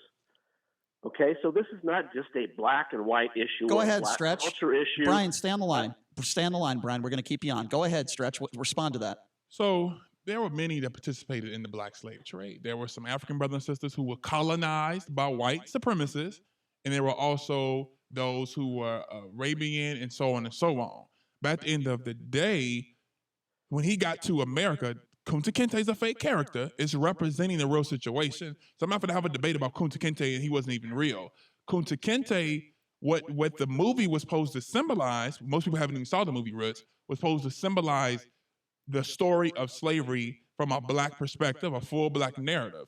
Now, what Ms. Vanessa said, I respect her opinion. I respect her as an elder. I don't know her personally, but by her voice, I could tell she's older. But I totally disrespect with her position. I think that number one, black people have to get off this, shuck and jive. We can't be ourselves and we can't represent ourselves. Him playing football in a Kunta Kinte shirt is nowhere near equivalent to him working at an average job. It's nothing wrong with that. Brian, go ahead. ahead. Would I wear a Kunta Kinte shirt to an interview locally right now? Of course not. But would I wear that if I'm in a position where I'm my own boss? He's his own boss. The NFL pays him, but he's his own boss. Brian, go ahead. He can do that. Respond to that, He's Brian. his own boss, and it's Nike who's paying him. Let's not forget, Colin Kaepernick is biracial. His father was Caucasian. He impregnated a poor black 19-year-old who gave him up for adoption to a Caucasian couple who raised him as their son, who sent him to college, who nurtured him and loved him and cared for him.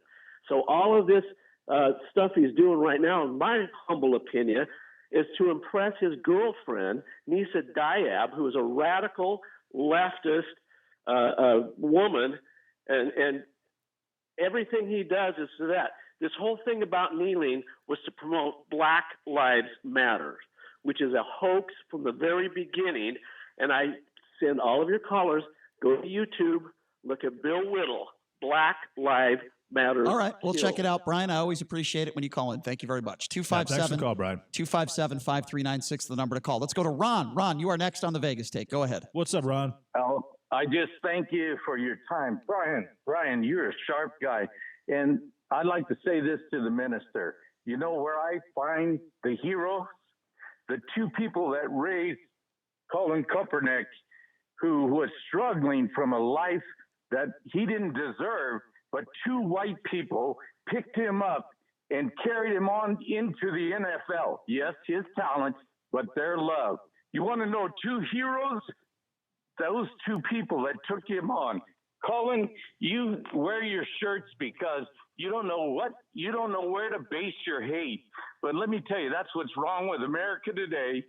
We don't know where to base our hate. And even the minister there knows there's a very negative side to his religion, as well as sometimes the other religion. But God bless us for sticking together and loving and making a difference.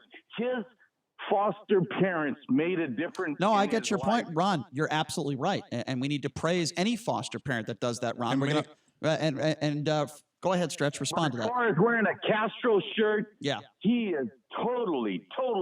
It's ridiculous. Disarmed his whole cause. I agree. That's ridiculous, Ron, and we appreciate your kind words. Thank you so much. Stretch, go ahead and respond to that. I think, number one, much respect and salute to his parents. Mm-hmm. They don't get much praise because they're white, right? They adopted a child. They did the right thing, and they brought in somebody and raised them as their own. So I'm not finna pat them on the back or clap because a white couple adopted a black child. At the end of the day, they wanted a child, they got one. Doesn't matter the race they are. Secondly, every parent's a hero. So the point is, just because you're biracial and just because you're from a white parent doesn't mean you can't embrace your black side. He's embracing his black culture. Number one, let's just be honest. What's white culture? What is white culture that black people, other races cannot claim? I don't know. So, thank you. I have my own. It doesn't exist. I have my own culture. It doesn't exist. I don't really care what white culture is. I'm talking about American culture that you can. Black people, we can talk about jazz. That's I not can from tell you. Africa. I can tell you what my culture is. Would you like to hear that? But I'm I saying enjoy it's from gambling. I enjoy somewhere going else, out with though. Asian women, and Everybody that's can my claim culture. that. So my thing is, See, that's fair, Brian. our white That's family very has fair. to. Our That's white my family has culture. to accept the fact that you guys don't have an American culture that other races cannot claim, and so don't get offended when we embrace our own. Like the gentleman's point is saying, because he has two white parents that adopted him, he can't embrace his blackness. It doesn't work like that, right?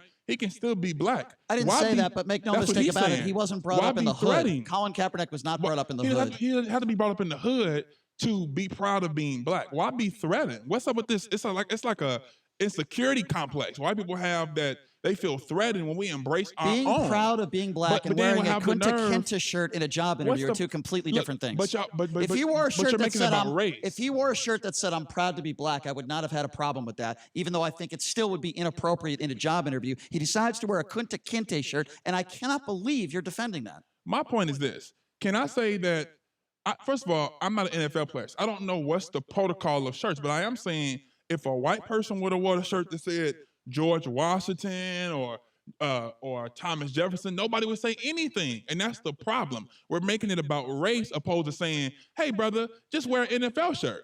So because they're making it about race, I'm going to deal. It's a job interview. Nothing should be about race. It's a job. But every caller from Vanessa to this gentleman has made it about race. Well, let's get another caller into this. That's my whole point. 257-5396. Are we debating about the shirt, or are we debating about the fact that the brother is expressing his blackness? Well, you can express your blackness, but if you have a job interview and you wear a shirt like that, you're probably not going to get the job. He's expressing his quote-unquote blackness in the wrong situation. I agree. 257. The timing was it was poor, and it was poor for a reason because he was trying to create controversy, and that's the issue. Yeah, that's all right. Let's try to get to some more phone calls here. A few phone lines open with the minister, 702-257-5396. Let's go to Abdul, who's been waiting very patiently on hold. Abdul, thanks for calling in. What's on your mind? What's up, Abdul?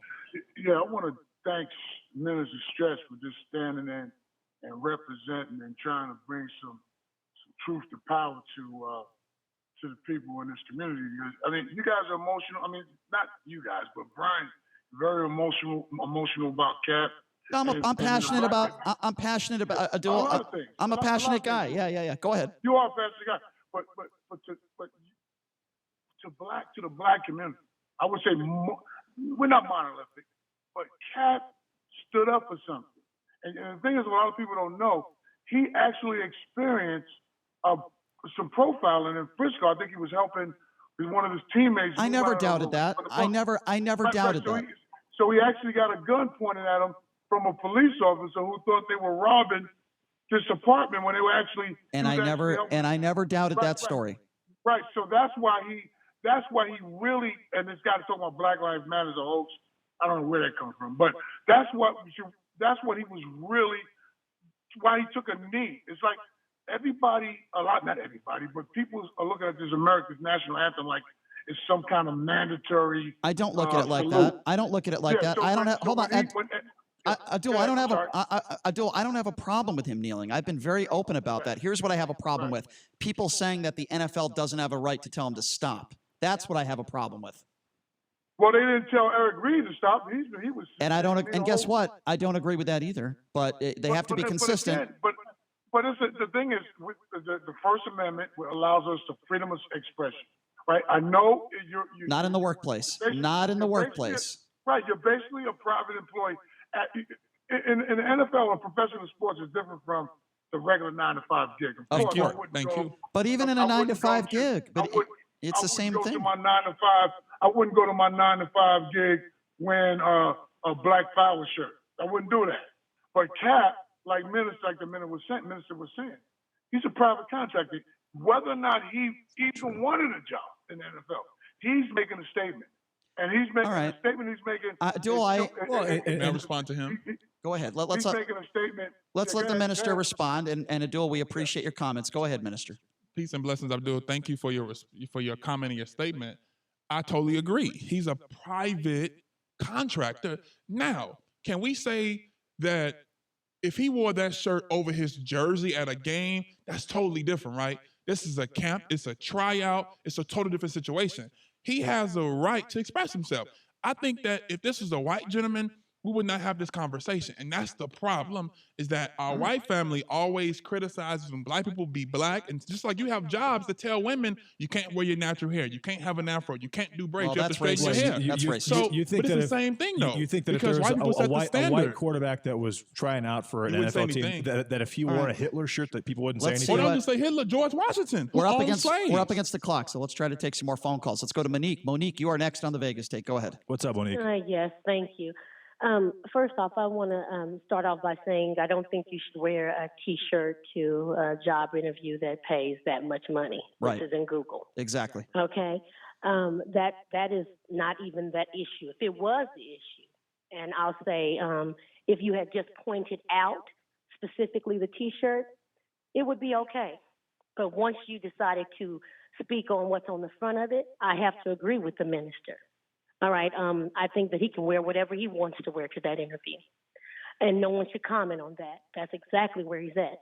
So you're okay with a raise job him where he- no, at a because job he's interview already- to wear a shirt as that I says said, Kunta he should Kinta? not have worn a T-shirt Right. to this job interview. Of course. Because as we know, they have begun to make NFL players, basketball players, all the like, dress better when they come to the interview. Well, that's in every league. That's And so NBA, let's just NHL. stick with that. But once you spoke about what was on the front of that shirt, that is when the minister's argument became justifiable. Because then it became, and I understand what you're saying. If you just would have said a T-shirt, I would have been like, why the heck would he do that? Monique, I do not want May I to respond to Ms. Monique? Yes, and unfortunately, Monique, we only have like 20 seconds, and we got to go to break. Okay, Go ahead. so that's my whole point, right? I'm not knocking the fact that he's wearing a T-shirt. My whole point is once you start talking about what's on the shirt, like you said, if it said something else, you'd be okay with it. That's Right. my problem. We have to stop policing expression and blackness. Fair enough. Just take the shirt off. I but wish don't, we but had- don't force what the content is. Stretch, Be off. I wish we had more time with you because this is a discussion. We could probably do this for hours, but I always appreciate when you come in, my Thank you, man. guys. Thank you so much. And we'll join you next week. And I Absolutely. promise you this conversation will continue. Thank you so much for the phone calls. Thank you for your time, Stretch. We're going to take a quick break. We'll be back right after this with adult film star Alura Jenson. A little lighthearted conversation coming up next. Thanks a Take lot, a break. Be Stretch. back after this. Thanks. This is a special alert to all Americans who own a vehicle with less than 200,000 miles with an auto warranty about to expire or with no warranty coverage at all. Due to a decline in the economy, Protect My Car is announcing a low-cost extended service plan that is now available to the public to save any driver out-of-pocket expenses on auto repairs. Call now to find out how you can pay nothing for auto repairs. Yes, you heard that correctly. Pay nothing for auto repairs. An open phone line has been established for all drivers to call for a free quick quote. Call 800-715-5137 now. Drivers who are covered by Protect My Car will not have to pay for a covered repair bill again. This auto coverage is at an all-time low, much lower than what dealerships are charging. Additionally, drivers who activate this auto coverage today will also receive free roadside assistance, free towing, and free car rental at no additional cost. Call Protect My Car for your free quick quote today. 800-715-5137. 800-715-5137. What do you have to lose? Again, 800-715-5137. Parents, you always say you want what's best for your children. If that's the case, then you should be bringing your kid to Infinity, the Math Institute, where every student earns an A or B in math. Our results are proven and they are amazing. The best tutoring service for the best price, whether online or in person, small group or one-on-one. You cannot get better results. Great grades will come when your child truly understands the math. From elementary math to calculus, we have the best tutors, the best materials, and the best results. Now offering free parent seminars on how to better help your child, what is Common Core, and more. Find out why parents are bragging and students are enjoying school again by calling 702-768-1777. That's 702-768-1777 or visit themathinstitute.com today. Tell them the Vegas Take sent you, because at Infinity, you don't get more math problems, you get solutions. SportsX Radio Nation, what's up? It's Ken Thompson, host of SportsX Radio, reminding you to catch me at my new time, 8 to 10 p.m. for all the local Vegas sports coverage, plus the national scene as well. That's SportsX Radio on the new 101.5 FM, 720 AM, KDWN. Kilmeade, Hannity, Levin. 101.5 FM, 720 AM, KDWN, Las Vegas, a Beasley Media Group station. Special report, House impeachment inquiry. Lieutenant Colonel Alexander Vindman, the top expert on Ukraine, tells the inquiry he was stunned by what he heard in a phone conversation between President Trump and President Zelensky on July 25th. Frankly, I couldn't believe what I was hearing. It was probably an element of shock that maybe in certain regards my worst fear of how our Ukraine policy could play out was playing out. Jennifer Williams, an aide to the vice president, was also alarmed by the call. I found the July 25th phone call unusual because in contrast to other presidential calls I had observed, It involved discussion of what appeared to be a domestic political matter. Democrat Jim Himes. Ms. Williams, are you engaged in a presidential attack? No, sir. Ms. Williams, are you a never Trumper? I'm not sure I know an official definition of a never Trumper. Would you describe yourself that way? I would not, no. I'm Mike Moss. A New York man has pleaded guilty to charges that he threatened to kill Representative Ilhan Omar because she's Muslim. Patrick Carlineo admitted in federal court in Rochester that he told a member of Representative Omar's staff that she was a terrorist and he threatened to shoot her. The charges against the 55-year-old carry up to 10 years in prison. Carlineo told the FBI that he is a patriot, that he hates people he perceives to be radical Muslims in the U.S. government, and he loves Republican President Donald Trump, according to the criminal complaint. Carlineo's lawyer said he's passionate about his political beliefs and his right to express them. She said he's taken responsibility for using threatening and inappropriate language. He admitted to illegally possessing guns. Steve Kastenbaum, New York. In Japan, an engineer at Toyota was suffering from power harassment on the job when he killed himself after being constantly ridiculed by his boss. The Dow is down 103. I'm Mike Moss. It's time to check the roads in the KDON Traffic Center. This report is paid for by Dr. Patient Unity. Watch for slowing for the crash on the 215 Southern Belt westbound at Decatur and another crash on the 215 Belt westbound at Windmill Lane. An accident on the surface streets at Silverado Ranch, westbound at I-15. That is with injury sustained. Watch for police and fire. Expect slowing, possible lane restrictions. As surprise medical bills bankrupt Americans, Jackie Rosen demands insurance companies pay their fair share and opposing their rate-setting proposal to cover less of your medical care. Tell Jackie Rosen thank you and keep fighting. I'm John Michaels from the KDON Traffic Center. For more than a year, the whole of Vermont was captivated by the hunt for a runaway golden retriever. Read Catching Murphy, the latest book from the Associated Press, available now exclusively at Amazon.com. People get excited, crazy excited about Black Friday sales. They love saving money. Hi, I'm Dave Mizrahi, owner of Best Mattress, and I'm about to save you a ton of it at our Black Friday sale, our biggest and best sale of the year. Get a free adjustable base when you buy a queen mattress for $5.99 or more. Plus, we've got all the best brands: Serta, Sealy, Beautyrest, Stearns & Foster, and Tempur-Pedic, and up to 72 months no-interest financing. Best Mattress. Sleep easy, friends. See store for details. Are your investment dollars really going to work for you? The average Vestar Tech client gets 78% annual returns. That's right, 78% annual returns for over 2 decades with a recession-proof investment class they just started offering to the public. And for a limited time, you can begin enjoying these amazing annual returns. Call now for more info and to take advantage of 6 months absolutely free. This offer won't last, so call now at 888-88-PROFIT. Call Vestar Tech now. That's 888-88-PROFIT. Thank you, Southern Nevada, for making News 3 your #1 choice for news. Thank you. When you wake up and before you go to bed. Thank you for making News 3 your #1 choice for news. This is Harry Jacobs from Credit Restoration of Nevada, inviting you to join me for The Credit Show, Saturday mornings between 9 and 10, here on the new 101.5 FM and 720 AM, KDON. Are you taking Cialis or Viagra?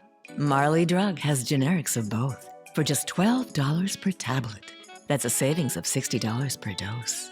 Marley Drug is an independent pharmacy delivering generic Cialis and Viagra to your door for $12 per tablet.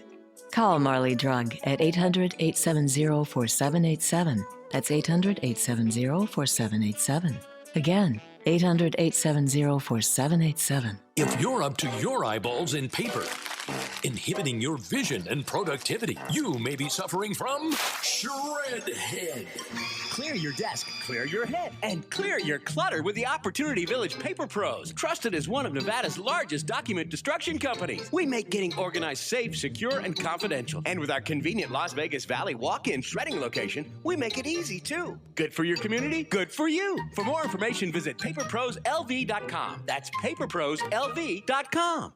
I really didn't feel safe anymore at home. Every year, tens of thousands of youth experience homelessness. The possibility of sleeping out on a park bench, it's not something that a 15-year-old should have to think about. 1-800-RUNAWAY provides 24-hour access to a nationwide network of housing and support services. I felt such warmth, I felt comfort, I felt safe. Call 1-800-RUNAWAY. Go to 1-800-RUNAWAY.org or text 66008. We can end youth homelessness. 720 on the AM, 1015 FM. Yeah, now on FM. The only FM news talk station in Las Vegas. KDON.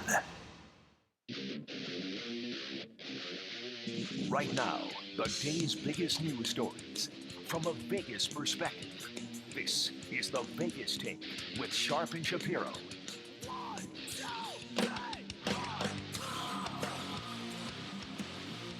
All right, welcome back. It is the Vegas Take, rolling out hour number 3 on a Tuesday. And that's, this is why, JD, we love doing this show, right? Because we can talk about very serious issues. We were just talking about Colin Kaepernick and racism, and we had the minister, Stretch Sanders, come in studio. Now we just heard a Viagra commercial, and we have 2 very beautiful young ladies who are adult film stars. That's why I love doing this show. We can bump from topic to topic, literally. So joining us in studio now, as I said, they are in the adult entertainment business. They are, I guess you could call them porn stars. I prefer adult entertainers. But Alura Jenson, I like that more too. And Kiki D'Aire joining us in studio. Hop right onto that microphone. How are you ladies doing? Thanks for being here. Thank you for having us. Yes, I appreciate that. All right, so our producer walked in here and he said, why is it that so many people on the right, these right-wing Christians, know more about sex than I do? And I think it is a very valid question. Why do you think that they feel that way? And do you think that they actually do know more about sex than people like yourselves? I don't think anybody knows more about sex than we do. That's true. That's true. Yeah. Hypocrisy is a great thing. Mm-hmm. It definitely leads people to seeking out things that they probably don't ever want to admit. That's true. That's true. How long have you both been in the adult industry? Almost 10 years now. 10 years? Almost, yeah. Wow. Yeah. For me, it's been off and on 2 decades. So what made you guys decide to do this? I'm a freak. So why not get paid for it? Yeah, no, I've always known that I had an unusually enthusiastic appetite, and I just figured for sex. Oh yeah, I figured why not just do it safely in a whole bunch of different ways that people every day that you're going to meet at the bar just refuse to do because they're scared to tell their mom at Christmas. Are there men that both of you refuse to work with? Yes. There are? Yes. Any particular reasons why, and do you care to share any names? Well, I'm not a big fan of Ron Jeremy for a couple of reasons. Guess what? There's a lot of women that wouldn't want to have sex with Ron Jeremy, so we don't blame you for that. Okay, let me ask you about Ron Jeremy for a second. Okay, and maybe this will, maybe this won't help our chances of getting Ron Jeremy on the show, but let's just all be honest. He's not a very good-looking guy. He's looking like the Crypt Keeper these days. but he has a very large, genitalia, right? But how does a guy like that get on? I mean, he really is not a very good-looking man. Well, there was a time, probably back 30 years ago, when he was halfway decent looking for the time. And he was very reliable, which was a big deal back then because we didn't have Viagra or Cialis. So, he was known for being a reliable stud with a large member. Right. And that basically got him his fame. And plus, he was known for being able to contort his body to do things that most people can't. So, but okay, I interrupted you and I apologize. Why don't you want to film with him? What's the reason? Well, because Ron has gotten older and he just doesn't take great care of himself. No, he's in horrible. So you don't think condition so? currently. You could not get sexually excited in a room with him naked. Is that what you're saying? No, but I can fake it really well. You could fake it really well. When women are doing porn, Alura, let me ask you this: do you usually fake climax, or are there times when you're in the sack with a guy that it's actually genuine and real? Like, give me a percentage. I'm going to tell you that in the 9 years that I have been actively performing, I think maybe 5 times total, I've actually had a genuine climax. That's not a lot. No. Why is that? Like in your personal life, do you have issues with that, or? So okay, so why is that? I mean, I listen. When there's a lot of people around, I'd be freaked out. Mhm. You know, you got sound guys, you got camera guys, you got the director, right? Is Yeah. that a part of it? It's just a little uncomfortable to be fully relaxed, or why is that? Not at all. I get a kick out of people watching me do my job. I'm So why like, do you struggle to finish then? It's because the production itself takes between 3 and 12 hours, depending on the shoot for the day, and that really draws the process out. And 3 and 12 between 3. How are you able to walk at the end of the day? You know, a lot of ice packs and sits baths. That is unbelievable. Well, I'm about 5 minutes. Yeah. That's incredible. Oh, that you'd last about 2 on our set. I couldn't make it in your industry, that's for sure. I don't think there's people are dying to get a bald, pasty white Jew in the porn industry, but that's just my I opinion. would love one. I could be wrong on that. I don't know. Throw in your producer, and we'll call it a deal.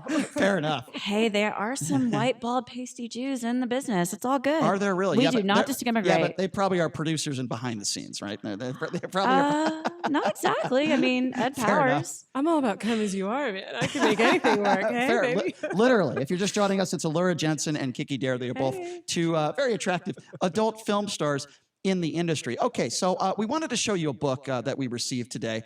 So here, This debacle. so on- yeah, I want to talk about this really quickly. So in Henderson, there are cross-dressers. Is that the right terminology? Cross-dressers? drag queens. I apologize. There are drag queens that are going into libraries in Henderson. You might have heard about this, and they're doing story time with kids. I see absolutely nothing wrong with it. If okay? I may, Yeah, cross-dresser is a term used for. that's a different term. Yeah, I didn't mean that. It's okay. I mean, the public, that they got to find out from somewhere, right? Yeah. Exactly. Cross-dresser is something that is recreational that people do on their off time. Yeah. And people who tend to live as women, we say, Sure. are transgender. Fair enough. So the reason why I bring up this story about the drag queens, they're reading books in front of kids. So we had this guy on. He comes from this organization called Mass Resistance. Obviously, they're anti-gay, anti-homosexual, and he was, on strike and getting people on strike in front of these libraries. Why? And my point to him was, why don't you just not go if you're not interested in it, right? Right. If parents want to bring their kids, let them do it, and if they don't want to, it's their choice. So he went on, and now he writes this book. And if you want to go back to the cover. This is almost 600 pages. It actually It's is a big 600 book, pages long. and the name of the book is The Health Hazards of Homosexuality. It talks about many homosexual acts in there. Point being, I asked this guy, Arthur, when he came on our show, I said, when was your last relationship? Since you're such an expert on relationships, wouldn't answer the question. Of course not. He wouldn't tell us whether he lives with his mom or not, right? And he wouldn't give us any information about his sex life. My point being that people that are so anti-gay, that are anti-homosexuality, that won't let people live their lives, are usually people that are either extremely unhappy with their own personal lives or who they are sexually. Would you agree with that? Yeah, those are people that are way deep in that closet usually. Yeah. That, usually come out their 40s and late 50s, I But that's what I suppose. appreciate about what you And guys I think do. Arthur's probably about 38. But how do you write a 600 basically page encyclopedia about homosexuality if you aren't one? It's He's trying to prove to himself that he's not gay by writing a book telling everyone else how bad being gay is. So it's just a classic case of the ultimate projection. Yeah, totally. Not to get into politics, but why not do that? Because our vice president, who I do not think is a very good person, he calls himself this great Christian man. His wife works at a school where not only do they not allow homosexuals to go to school there, but you can't be a homosexual if you work there. He's also been on board, or at one time thought that if you are a homosexual, you should go to conversion therapy. He was in talks of putting forth a bill that would do that. I just despise people like that. I really do. And in the porn industry, I commend what you do because you are who you are. You're not afraid. I respect anybody who is who they are and not afraid to do what they enjoy doing. Obviously, both of you enjoy sex. So much. And you figured, why not just do it on camera and make boatloads of money doing it, right? How much money, if you can share with us, how much money do you think you both have made in your careers? Can you share that? God. Nobody from the IRS is listening, I promise you. Oh, they're always listening to me. Wow. You've made hundreds of thousands of dollars. Is that fair to say? Oh, easily. Millions? I've blown so Alura? much money. Probably by the end of I next can make a year. joke there, but I won't do it. I'm sorry, what? Probably by the end of the next year, yeah. Millions? I'll be hitting the $1 million mark, yeah. Wow, that is unbelievable. You've made millions of dollars having sex. And how That's much incredible. How much time do you spend shooting a month per se, hour-wise or day-wise? Before, it used to be several times a week. But then when, our own pages, we both have pages now. We have, I have I had 9 websites, and then I just closed a few down. We used to shoot 3 to 5 days a week, and now I shoot several times a month. Explain. Yeah, I literally used to work anywhere from 20 to 26 days a month shooting Wow. features for other people as well as content for myself. And now I'm down to more like a couple of times a week. So take me back, both of you, to the first time you decided that you were going to do this and you had a talk with a family member or your family. Alura, I'll start with you. Oh, this is a fun story. Take me through, well, Clearly. that's why I'm asking the question. Take me back to that first conversation when you made this decision to be an adult film star. And were you with your parents? Who was it? Oh, no. Oh, gosh. I got my start in the adult industry just before I turned 34. And I was in a relationship with someone who horribly, horribly disapproved. And I said, there's the door. And that was the end of it. But when my mom found out, and she's on the East Coast with my sisters, and they're all adults, so it's okay that I talk about them. My sister actually walked in on her husband enjoying himself to one of my videos, and he had never met me because I had been away from home for a long time. My sister and my family didn't know that I was in the adult entertainment business, and my sister saw me on the screen and immediately called my mother, who told everybody, and my mom was super hardcore Roman Catholic, and I didn't hear the end of it for 3 years. Oh, it was wow. great. Do you think any of your family members have seen any of your work? It'd be kind of hard not to at this point. We're How about your everywhere. father? My father, bless his heart, he passed away. Oh, I'm so sorry. I'm sorry to hear that. He was Kids? Do you have any kids? I have 3 grown children. Yeah, How old are they now? 25, 22, and 20. Do you think there's a chance that any of your kids have watched any of your films? My daughter and her husband have run across them in their search for their Friday, Saturday night entertainment. And So you're telling me that as an adult film star of 10 years, you have kids, and you're saying that your daughter came across one of her mom's sex tapes. Probably more than one, because they were laughing about it. And then my son's friend, both of my sons, they, of course, in high school, they had friends. And that was a really interesting experience for me, because you'd have all these teenage boys come into the house, and I'd, put on a turtleneck and a parka. And By the way, I have to make an announcement real quickly, and then I want to get your story, Kiki. The author of that book, Arthur, is listening to our show. Hi, And he wants to call in a few minutes. So Oh, please do. Yes, so that'll be a very interesting conversation. Oh, this So, is going to be fun. Yes, he's listening. He's going to call in a few minutes. Okay, Kiki, let's go to you now. Can you recall, and by the way, that was a great story. The first time that you decided you wanted to do this and you spoke to maybe a very close friend or a family member, parents, how did that go? So I kind of had a built-in running conversation with my mother from the get-go, because we used to work at the same strip club on the same shift. That was my entree into the world of adult entertainment. From there, I decided that I wanted to become a feature. So I went out and got myself an agent and started doing magazines and nude pageants. And so my mom knew about all this, saw the photos. And then from there, I decided that I wanted to make more money as a feature. So I started doing movies. And so, yeah. Most money, that's crazy. So most money you both have ever made in one scene. Oh, God. That was for can I say, I don't want to say a word that's going to get me in trouble.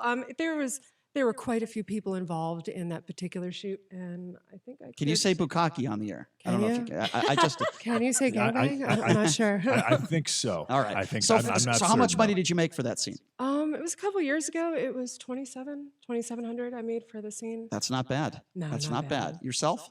Around 4K. That's not too bad for what? A couple hours worth of work? Yeah. 4,000 sounds pretty good to me. I mean, that doesn't sound bad to me at all. Without getting into too much detail, what is the worst thing that ever happened to either one of you on set that you recall? Without getting too, I know it's hard to do No, this. I got you. Yeah, it's difficult. Somebody slapped my ass. Excuse me. Somebody slapped my behind, and my reaction was to take my elbow and hit him in the neck with my elbow. Oh, no. And they made a GIF out of it.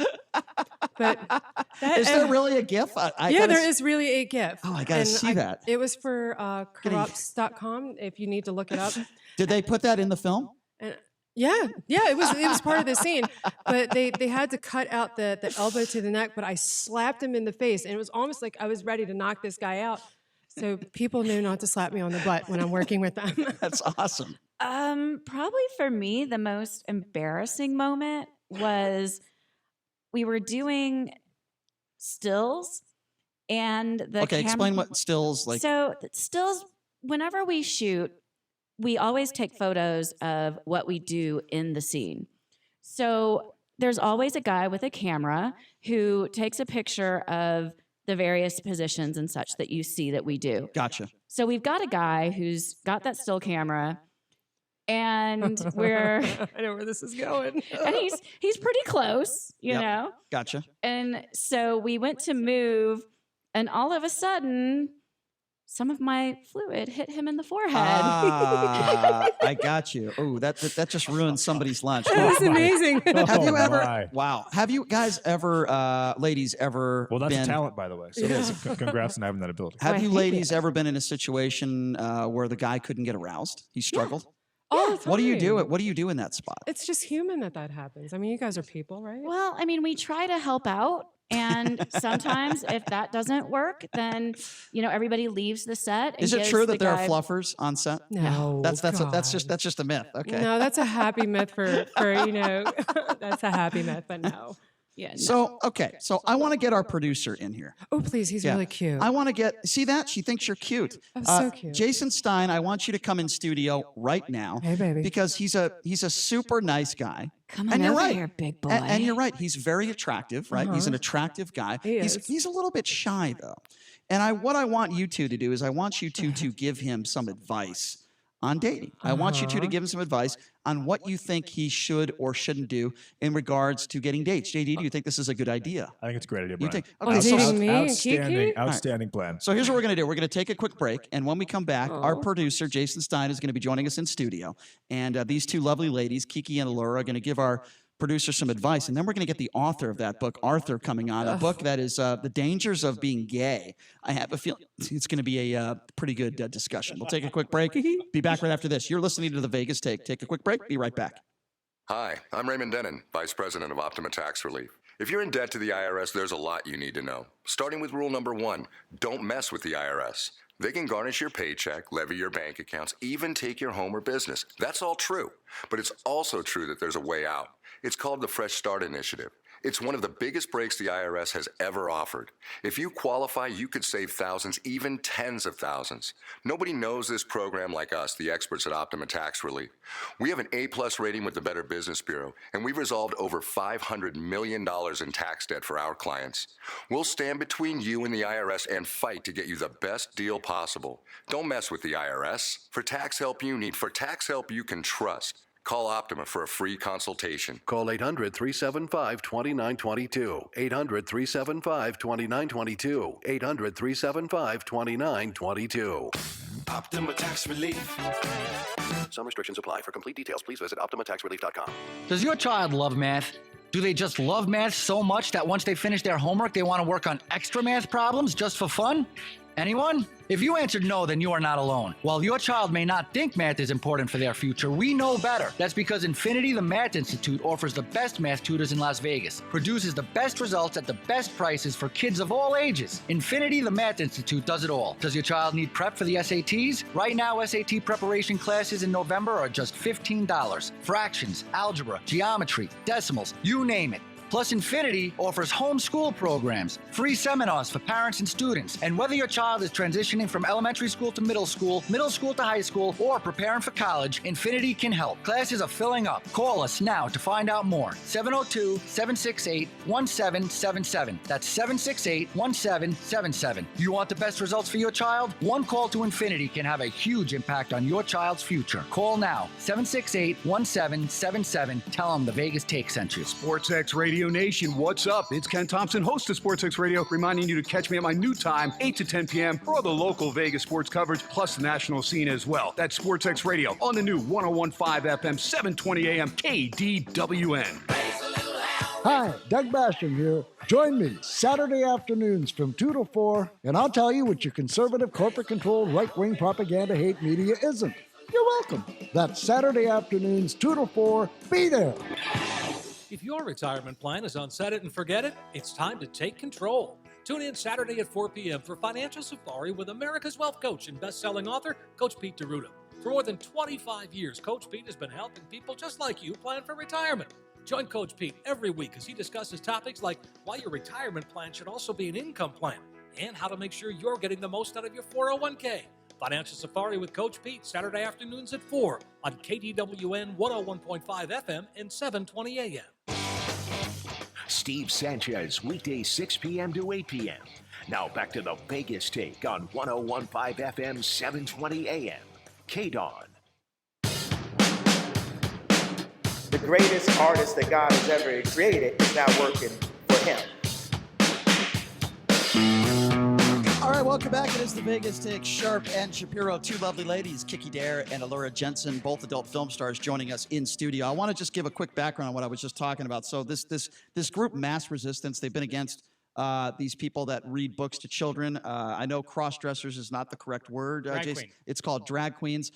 So he sent us this ridiculous 600-page book. It says The Health Hazards of Homosexuality. I mean, it goes into detail. It's ridiculous. So our producer gave him a phone call, and he agreed to come on. Now what happened, Jason? What's the deal? I thought I'd reach out to Arthur. Still got his number from the last time he was on, and I thought, hey, you know what? We're talking about him. Let's give him a chance to defend himself. Could you think of anything better than this right-wing Christian kook talking to two porn stars? I mean, any better situation than that? So I called him, and he said, yeah, man, I'll come on. Just give me 5 minutes. I got to take care of something. And I called him back 5 minutes later. They say, take care of something. We know what he was doing. Page 187 in that book. And by the way, it's a 600-page, but I thought it was a phone book when it came in the mail. Okay, But anyway. So go ahead. No. So I called him back in 5 minutes like he asked me to, and he told me Brian needs to read that book and educate himself before I come back on the air. And then he hung up on me. Okay, Arthur, make no mistake about it. You're a coward, number one. Number two, I'm not going to read your stupid anti-gay book, okay? Why don't you come out of the closet yourself and be comfortable with your own sexuality? Then you can come on the show. What do you think about that? You're a coward because you're not capable of having a debate with two very intelligent porn stars who obviously disagree with you. I was talking about myself and Jason, not you two ladies. No, but seriously, you are a coward, okay? We have given you the platform or the opportunity to come on, and you are yella, as they say back west, okay? You're the one who doesn't want to come on the show. You're the one who is so anti-gay. You're the one who probably has never been in a relationship in your entire life, living in your mom's basement. With you a write, woman. Yeah, exactly. You write this stupid 600-page. It's probably like your Bible, you know, about the anti-homosexuality. You make me sick, and people like you make me sick. We should pull the tape. Remember when we asked him straight up, or you asked him straight up, it's okay if you're gay, but you can tell us, you can confess with and he just giggled uncontrollably, laughed uncontrollably, like a maniac. You sound like Tucker Carlson. It was very strange. With that very strange giggling. answer. Anyway, so well, that was an admission. Fantasies. It's ridiculous. All right, so before we take a quick break here, and when we come back, by the way, we are going to be giving our producer, you guys are going to be giving our producer, Jason Stein, some dating help. And for any man that wants to call up, by the way, and get some dating advice from these two porn stars, Alura Jenson and Kiki D'Aire, I'm going to open up the phone lines right now. Do you want advice on how to get a girl or a guy? Vice versa. Or maybe, give us a call. The number is 702-257-5396.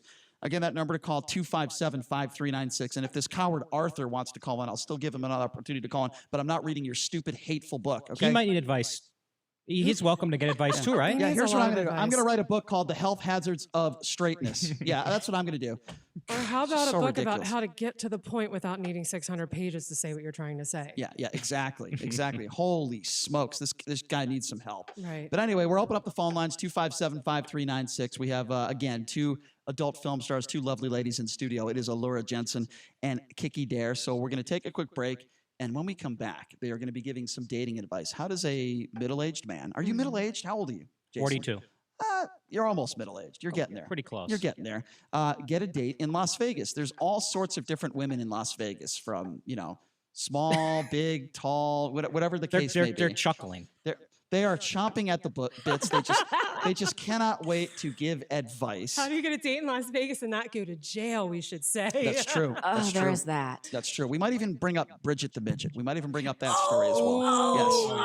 We'll bring She's that a up friend too. of ours, actually. Yeah, yeah. All right, so we'll talk about Bridget the Midget when we come back to it. We're going to take a quick break. Phone lines are open at 257-5396. We will be back with Alura Jenson and Kiki D'Aire. Take a quick break. Be back right after this. You're listening to The Vegas Take on the all-new 101.5 FM, 720 AM KDAWN. Special report, House impeachment inquiry.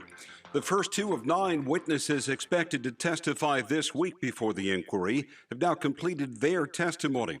Chairman Adam Schiff. They argue, well, this makes it okay that it was a failed effort to bribe Ukraine, a failed effort to extort Ukraine. That doesn't make it better. It's no less odious because it was discovered and it was stopped. Ranking Member Devin Nunes. High crime and misdemeanors, as it says in the Constitution. No such thing. Policy disagreements and the Democrats' failure to acknowledge their involvement in the 2016 election, I would say it's astonishing, but that would be putting too little emphasis on their actions. Lieutenant Colonel Alexander Vindman, an expert on Ukraine on the National Security Council, and Jennifer Williams, an advisor to Vice President Pence, testified today they were concerned about the July 25th call. I'm Mike Moss. It's time to check the roads in the KDAWN Traffic Center. This report sponsored by Liberty Mutual Insurance, where you only pay for what you need. An accident, injury sustained, reported on Eastern Avenue at Twain. Police and fire are with the scene. Expect some slow and go in the area. Also, a traffic hazard reported Tropicana at Wilbur Street and a crash on Nellis Boulevard at Boulder Highway. Liberty Mutual Insurance customizes your coverage so you only pay for what you need. Go to libertymutual.com for a customized quote and you could save.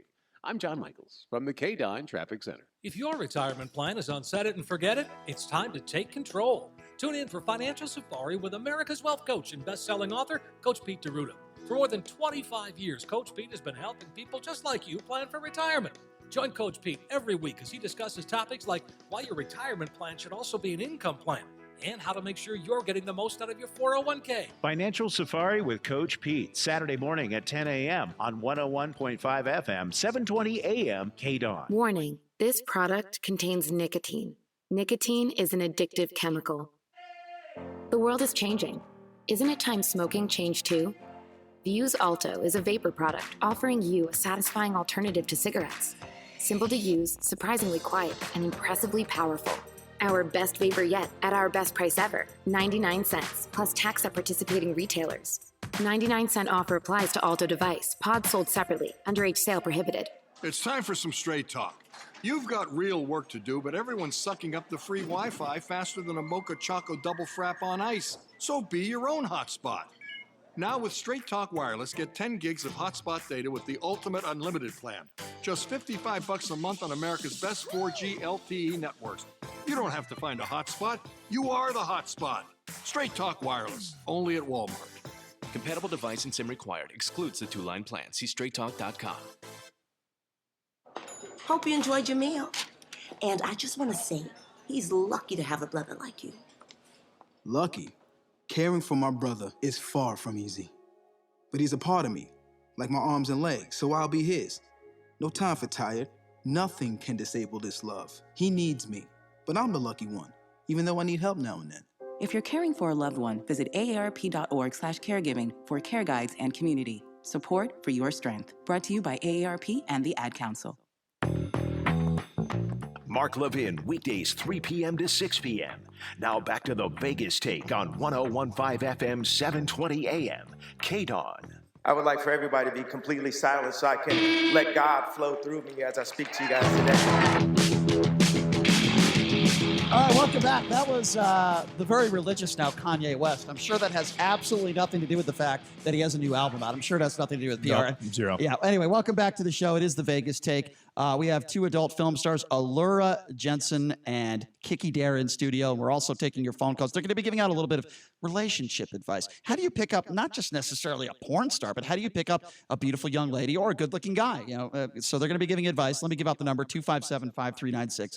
Again, that number is 702-257-5396. So I mentioned our producer here, and you said Alura, right? He's a handsome young man, right? He's a good-looking guy. At times, he struggles with getting dates. So he's a little shy at times. Well, Jason, take the microphone. Explain to us your situation with dating now, and you know, maybe you could You guys could have a nice little pleasant conversation. I'm trying hard not to touch him right now. Well, that's so sweet. Please do. Please the first thing when I went down to the lobby to get the ladies, Alura, both of them gave me a nice big hug. Mm-hmm. And Did that get you aroused? And Alura, He's blushing, guys. That's a yes. something That's a yes. something moved. That's it. They gave him a boob hug. So yeah, I got a very nice hug from him. Never met him in person. It was very sweet. And then Alura says to me, she says, "You look like my husband." Is that good or bad? How would I look like anybody's husband? My husband's hot as hell. That's amazing. You idiot. Why can't you take a compliment? She's no, trying to say I you're know a it's a good-looking compliment. guy. I know. You think she married an ugly guy? I was very flattered. Right. And I said it was a compliment. But I'm saying, like, look, if you're watching on YouTube, and if you're not, if you're on the radio, I can describe. This is a gorgeous. What are you, like 5'10"? Almost 6 feet in my Okay, shoes. 6 feet tall with her high heels on, blonde, blue eye. Right. I'm a 5'4" at maybe 5'5" with my boots on. Yeah. Jew. And this woman is saying you look like my husband. Yes. Hey, That's we love insane. Jews. We love everybody. Everybody. Well, I know it's just you wouldn't normally find someone who looks like you and someone with me together. So anyway, All right. but good for your husband, though. Good for your husband.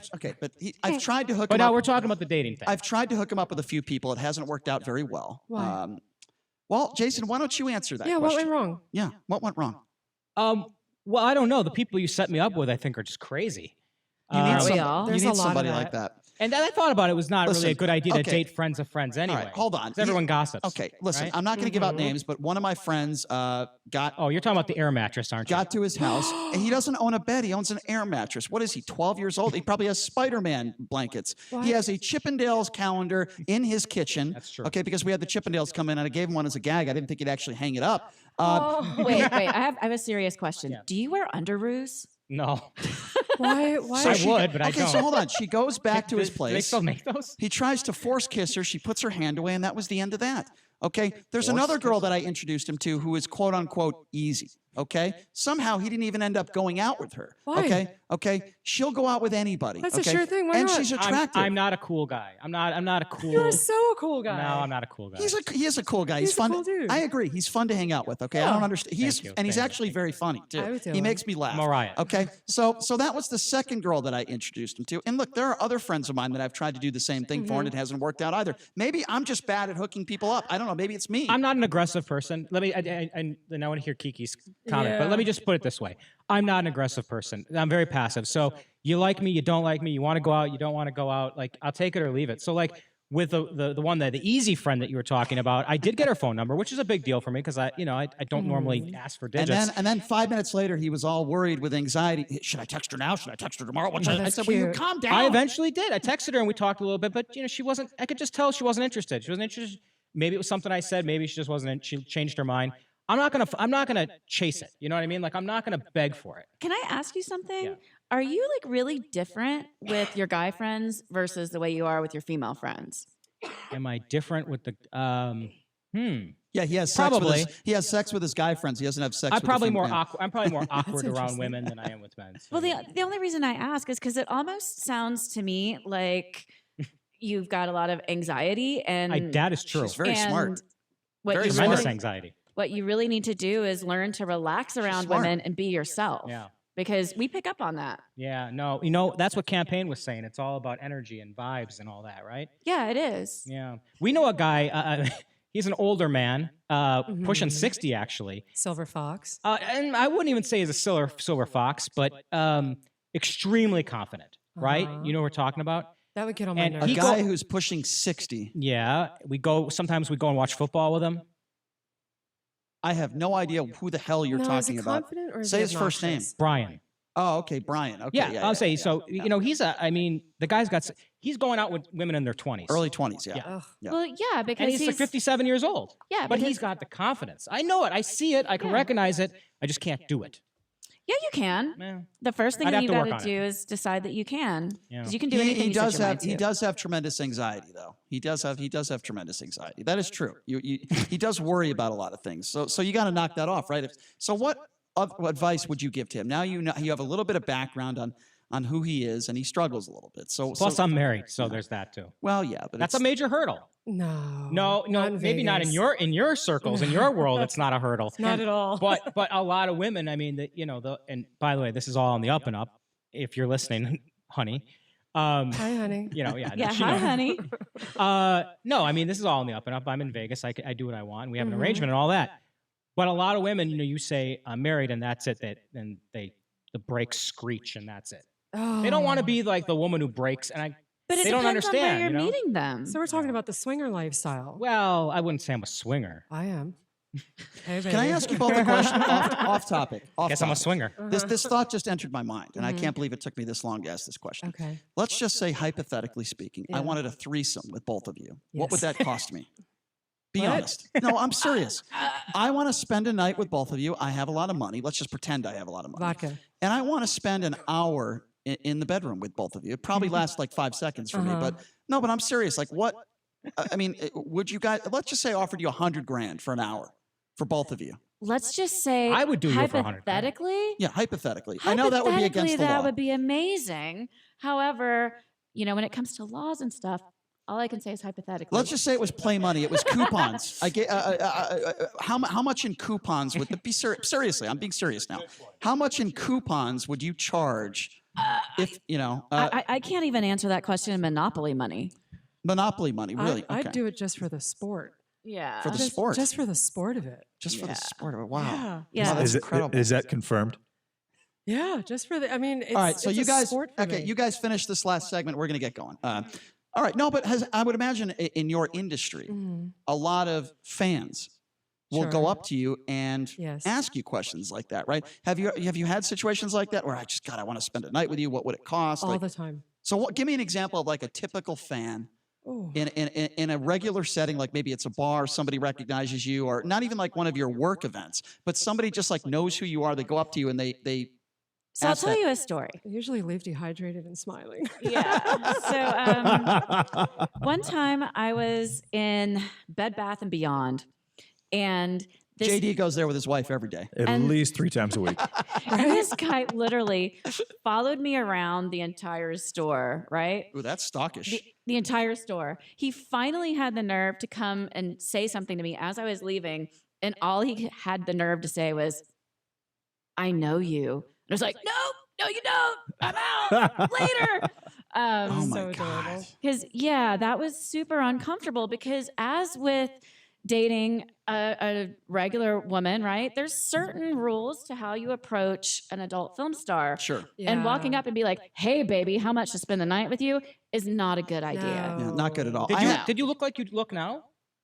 Actually, my hair was in a bun. I had on no makeup and sweats. And he still recognized you. Yes. I just an interesting. casual today. I went to the adult expo, and a woman, a porn star, her name is Joanna Angel. I don't know if you know who she is. Love her. She's pretty popular, right? So she Yeah. comes on my show. I was on another station, not literally. She comes on my show, and we had a conversation. And I said to her, you know, at the time I was engaged. I said, you know, my fiance at the time, she thinks she's a better kisser than me. So can we get into some sort of situation where we can test that out? She's like, yeah, come on down to the expo where she's signing autographs. Make out with me, both of you, and then I'll give you who's better. I'll tell you who's better.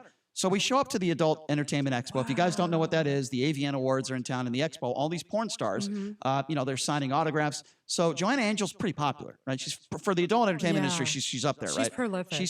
So there is literally 40 people in line, maybe more, just to get her autograph and get a picture with her. And then there's all these. I don't know why there were so many Asian men there, but there were all these Asian men there that were taking pictures of her. It was a little strange. I don't know. That's But- pretty normal. So we just walk right up to her. We cut the line. Hey, Joanna, it's Brian. Hey, she gives me a big hug. She's like, let's do this. So within 10 seconds, I'm making out with her. Now, keep in mind, I did a Google search on what she looks like about 5 or 10 minutes before. Now, when you do a Google search of Joanna Angel, which you can't do in the workplace, there's a lot of things in there that are not the most, how should I put this, tasteful pictures. So I was a little grossed out. And I know you're probably going to be angry at me for thinking that, but I was.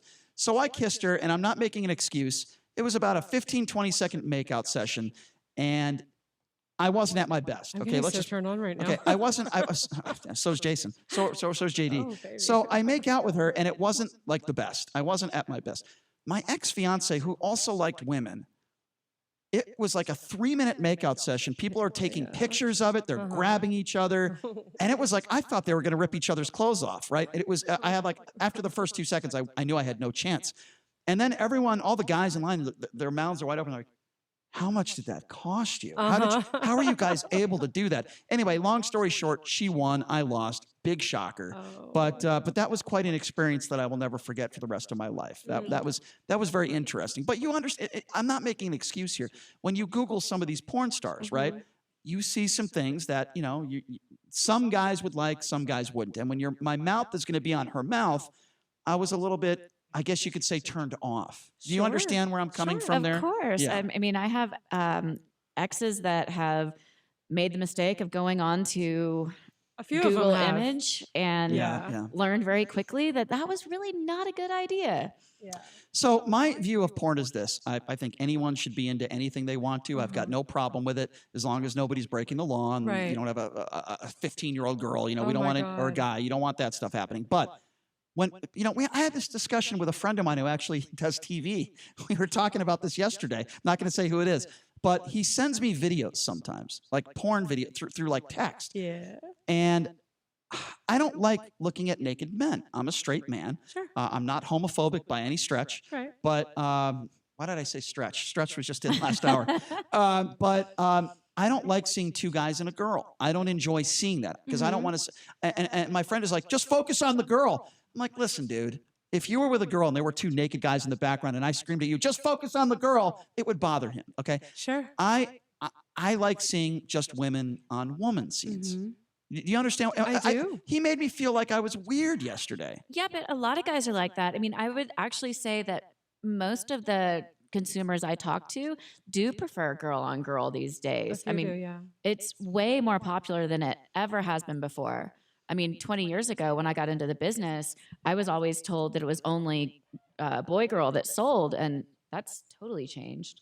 I'm a huge fan of bi men and trans women. Ah. Huge fan of it. My ex-fiance always would tell me, Brian, I wish you were bi, because Oh. she wanted to get men into the bedroom. Now, I didn't even want to put women into the bedroom with us, Right. let alone a man. Well, let me ask both of you. Talk about your relationship that you had with your ex-fiance. You said she was polyamorous, correct? Or- Okay, I will gladly do that, but I want to ask both of you first. Have both of you ever had a threesome before?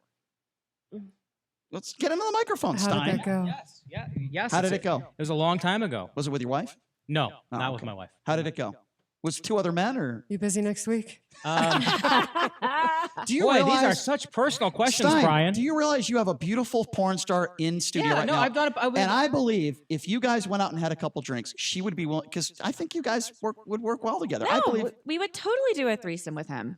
All right, done. It's on the record. So It's on the record. two beautiful. I'm jealous now. I'm upset actually that I even brought you in studio. well, you should have been nicer to him. You You should gotta have been bring the nicer. missus though. Not Yes, the woman. Brian. To answer your question, yes, I've done it both ways. But it was a long time ago when I was a much younger man. And yes, it was great. It was fantastic. It's different. It's different. And why, if you like one, then why would you not like two? It says double. So. Is there any And chance? now I guess I'm going to do it again. So is there any I'll, chance? I'll report back. Is there any chance both of them could give you a kiss right now? Stop that it. possible? Stop it. Is that possible? It's on camera Stop right it. now. Is there any chance you two could do that? JD, have you He ever has had to a threesome? consent. Yeah, that's true. That's true. JD, have you ever had a threesome? Yes. Okay, fair Yes, I enough. have. All right, we won't go into details there. But, That's fair. Yes. Yes. All right, fair enough. That is very I fair. have as well. It's been several years, but I have as well. Okay, so JD asked me And a that's the question. math, right, Stein? 1 + 1, more than one. 1 + 1 + your 5. 2 is All better right, than 1. so we're going to take a few phone calls on this, and then I'll answer your question, JD. The number to call, two beautiful porn stars in studio, Alura Jenson and Kiki D'Aire. Maybe you're one of those people that's against porn. Maybe you're a religious person that's against it. I want to know why you're against it. The number to call, 257-5396. Again, that number, 702-257-5396. Why don't we go to Jay? Jay, you're on the line. What do you have to say about this, Jay? What's up, Jay? Hey, what's going on? Yeah, completely against pornography. It's pretty easy to learn about the evils of it, the addiction of it, how it warps women, and the idea of love. Wow, No Nut November must be great for you. Yeah, it's a scientific facts and supporting the homosexual agenda. It's all these things have been prophesied about the normalization of licentiousness. And Jay, can I ask you a everyone and question? how Do you they- think most people it's a choice to be gay? They're not born gay? I think that everybody has certain inclinations, but of course, how we act is our choice. So you think a man just yeah. As a married man, millions of married men have the desire to go after other women. But the difference is they make the choice, the conscious choice, because they know deep down in heart people have integrity. So if that were not the case and everyone were just acting on whatever felt right, marriage is useless for only a handful of people. All right, let's let these stay on the line, Jay. Stay on the line. Let's let Alura and Kiki respond to that. Go ahead, ladies. Okay, so my first issue with what you just said is marriage was about economics. It was not about love or desire or anything like that. So where does marriage even come into your whole argument about homosexuality gay being bad? Yeah. I don't get it. That's actually not true. No, it is. I have a degree in religion, so yeah, it is. And Jay, I have a question for you. How well do you know Arthur Shapiro, and how many times do you talk to him a week? Is this How many Arthur times Shapiro do I online? talk to him a week? I don't see the relevance of that question. So you're a friend of Arthur's? I never said I was a friend. But you know him. I never claimed you were claiming that I said I know him. I'm asking you a question if you know him or not. I'm not claiming anything. He sounds angry. Do you know this guy Arthur that sent us this 600-page book about how being gay is so awful? I would say minus 600 yes as a betting Let's man. just ask him. I'm just asking you, Jay. Do you know this guy Arthur? No, I've never heard that name before. Okay, fair enough. I will take you for your word there. Okay, Jay.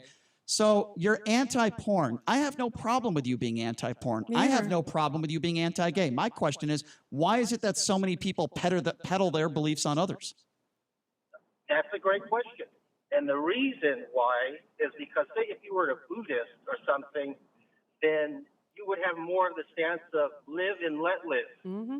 That as we know, the founding of this country is built by, I don't know, what is it, 97% Christian, Protestant Christian. And as Christians, we have an obligation to be our brother's keeper. You know, we're not one. Where do you to get the let- percentage that 97% of Americans are Christian? That's not factually accurate. No. I said the founding of this country. Okay, but You're not listening. we're talking about I know, today. and the majority of this country is still Christian. He's talking about like And our 1750 Virginia. Okay. I'm And talking about and our- today, Jay. Today, majority of the country is Christian. So because the majority of the country is Christian, that means everybody should do what you want us to do? Is that what you're saying? No, What happened to love thy brother? I'm not moving the You love goalpost. your brother by showing him what's right. You don't love your brother by letting him fall into sin. That is your opinion that homosexuality is a sin. How is that putting your beliefs on others? I don't think being homosexual is a sin. You know what I think is a sin? Pushing others to your agenda. I think that's a sin. That's what my Bible says. My Bible says when you push your ideas and ideology on others, then that's a sin. That's my Bible that I read. Then you have no idea of what being a Christian is. Don't you tell me what my idea of I'm not a Christian. Okay, you have no idea what it's like being a logical human being that treats everyone as equal regardless of their sexuality. Don't you tell me what I have no idea. You have no idea. What would somebody in your family? What if somebody in your family was gay? What are you going to do? Are you going to throw them out of the house? Yeah, what if somebody in my family is an axe murderer? Why don't you answer? Oh, so you're going to compare being an axe murderer to being gay? Get the hell off my show. Bye-bye, idiot. He just compared being an axe murderer to being a homosexual. How dumb and misinformed are you? Wow. See, this is my problem with I'm society. dumbfounded right now. That's Those are crazy. not on the same planes. This is my problem. I make a good point, and he makes a ridiculous point. I tried to give him a chance. I said, I have no problem with your ideology. Fine. If you want to believe that being gay is a horrible sin, and if you want to believe that, that's fine. You don't have to practice the gay lifestyle. You do what you want. It's a free country. Stop peddling your stupidity on other people. Right. I hate that. Yeah, I'm just blown away. I mean, to sit there and bring, marriage into it, marriage for hundreds of years, if not thousands, was about keeping property and families. It was about keeping family names. Legacy. Yeah, it had nothing to do But with recording where children sexuality. came And Game from. of Thrones taught me that. That's how I know that. That's funny. I just can't believe how some people, and I would imagine you ladies face this all the time. People that are religious people on the right, people that are, whether they're anti-porn, you have to face these type of people all the time. How do you respond to that? Well, in all honesty, I have very Southern Christian family members that I haven't spoken to in over 20 years because of these attitudes. I just don't allow it around me. Why don't we take a few more calls? 702-257-5396. Why don't we start off with Steve? Steve, go ahead. You're on the Vegas Take. Go ahead. What's up, Steve? Okay, all the junk to talk about over the airwaves, okay? You got to bring junk like this up. What? Like what? Please be specific. I'm concerned. Please be specific. Please be specific. Slum area. Period. Excuse me. So And you're you calling sound like a everyone? bunch of Excuse me, old Steve. drunks Okay, on there. pot him down because you won't shut up. You're saying that everyone that is in the porn industry is slum? Is that what you're saying, Steve? Is that your position? If you're in the film industry and you have sex on camera, you must be slum? Is that your position, Steve? Yeah, exactly, you stupid coward. 2575. That's a guy that's probably never had sex in his life. 257-5396 is the number to call. At least with a person. That's a very valid point. Extremely valid. Speaking of which, these blow-up dolls, right? When it says feels like a real, know, blah, blah. A man that's buying that, I would imagine he doesn't know what it feels like. Right? So what does that matter? Believe it or not, if you've ever touched one, they really Are do they real? feel real. Oh, Okay, yeah. I'll take your word There was for one it. at the expo that I touched last year, and it was ridiculous. 257-5396. Let's go to Chuck. Chuck has a question for the ladies. Go ahead, Chuck. What's up, Chuck? Yeah, I got one for each of you, actually. For the girls, do the guys make the same kind of coin you make? And No. for Brian, we asked Kasich if he knows these two girls. And JD, I'm working on Fiesta tickets for you. Chuck, those are valid questions. I don't think I'm going to ask John Kasich on Thursday if he knows a porn star. We have other things to talk about. Go ahead, ladies. No, the guys, the women, it's actually the per penetration. Am I allowed to say that? I think that's okay. Yes. People make bigger money when they absorb the bigger risk, which and is that the makes penetration. and that makes complete sense. So Yeah. we have to go and take a break for 21 hours. That is the end of the show.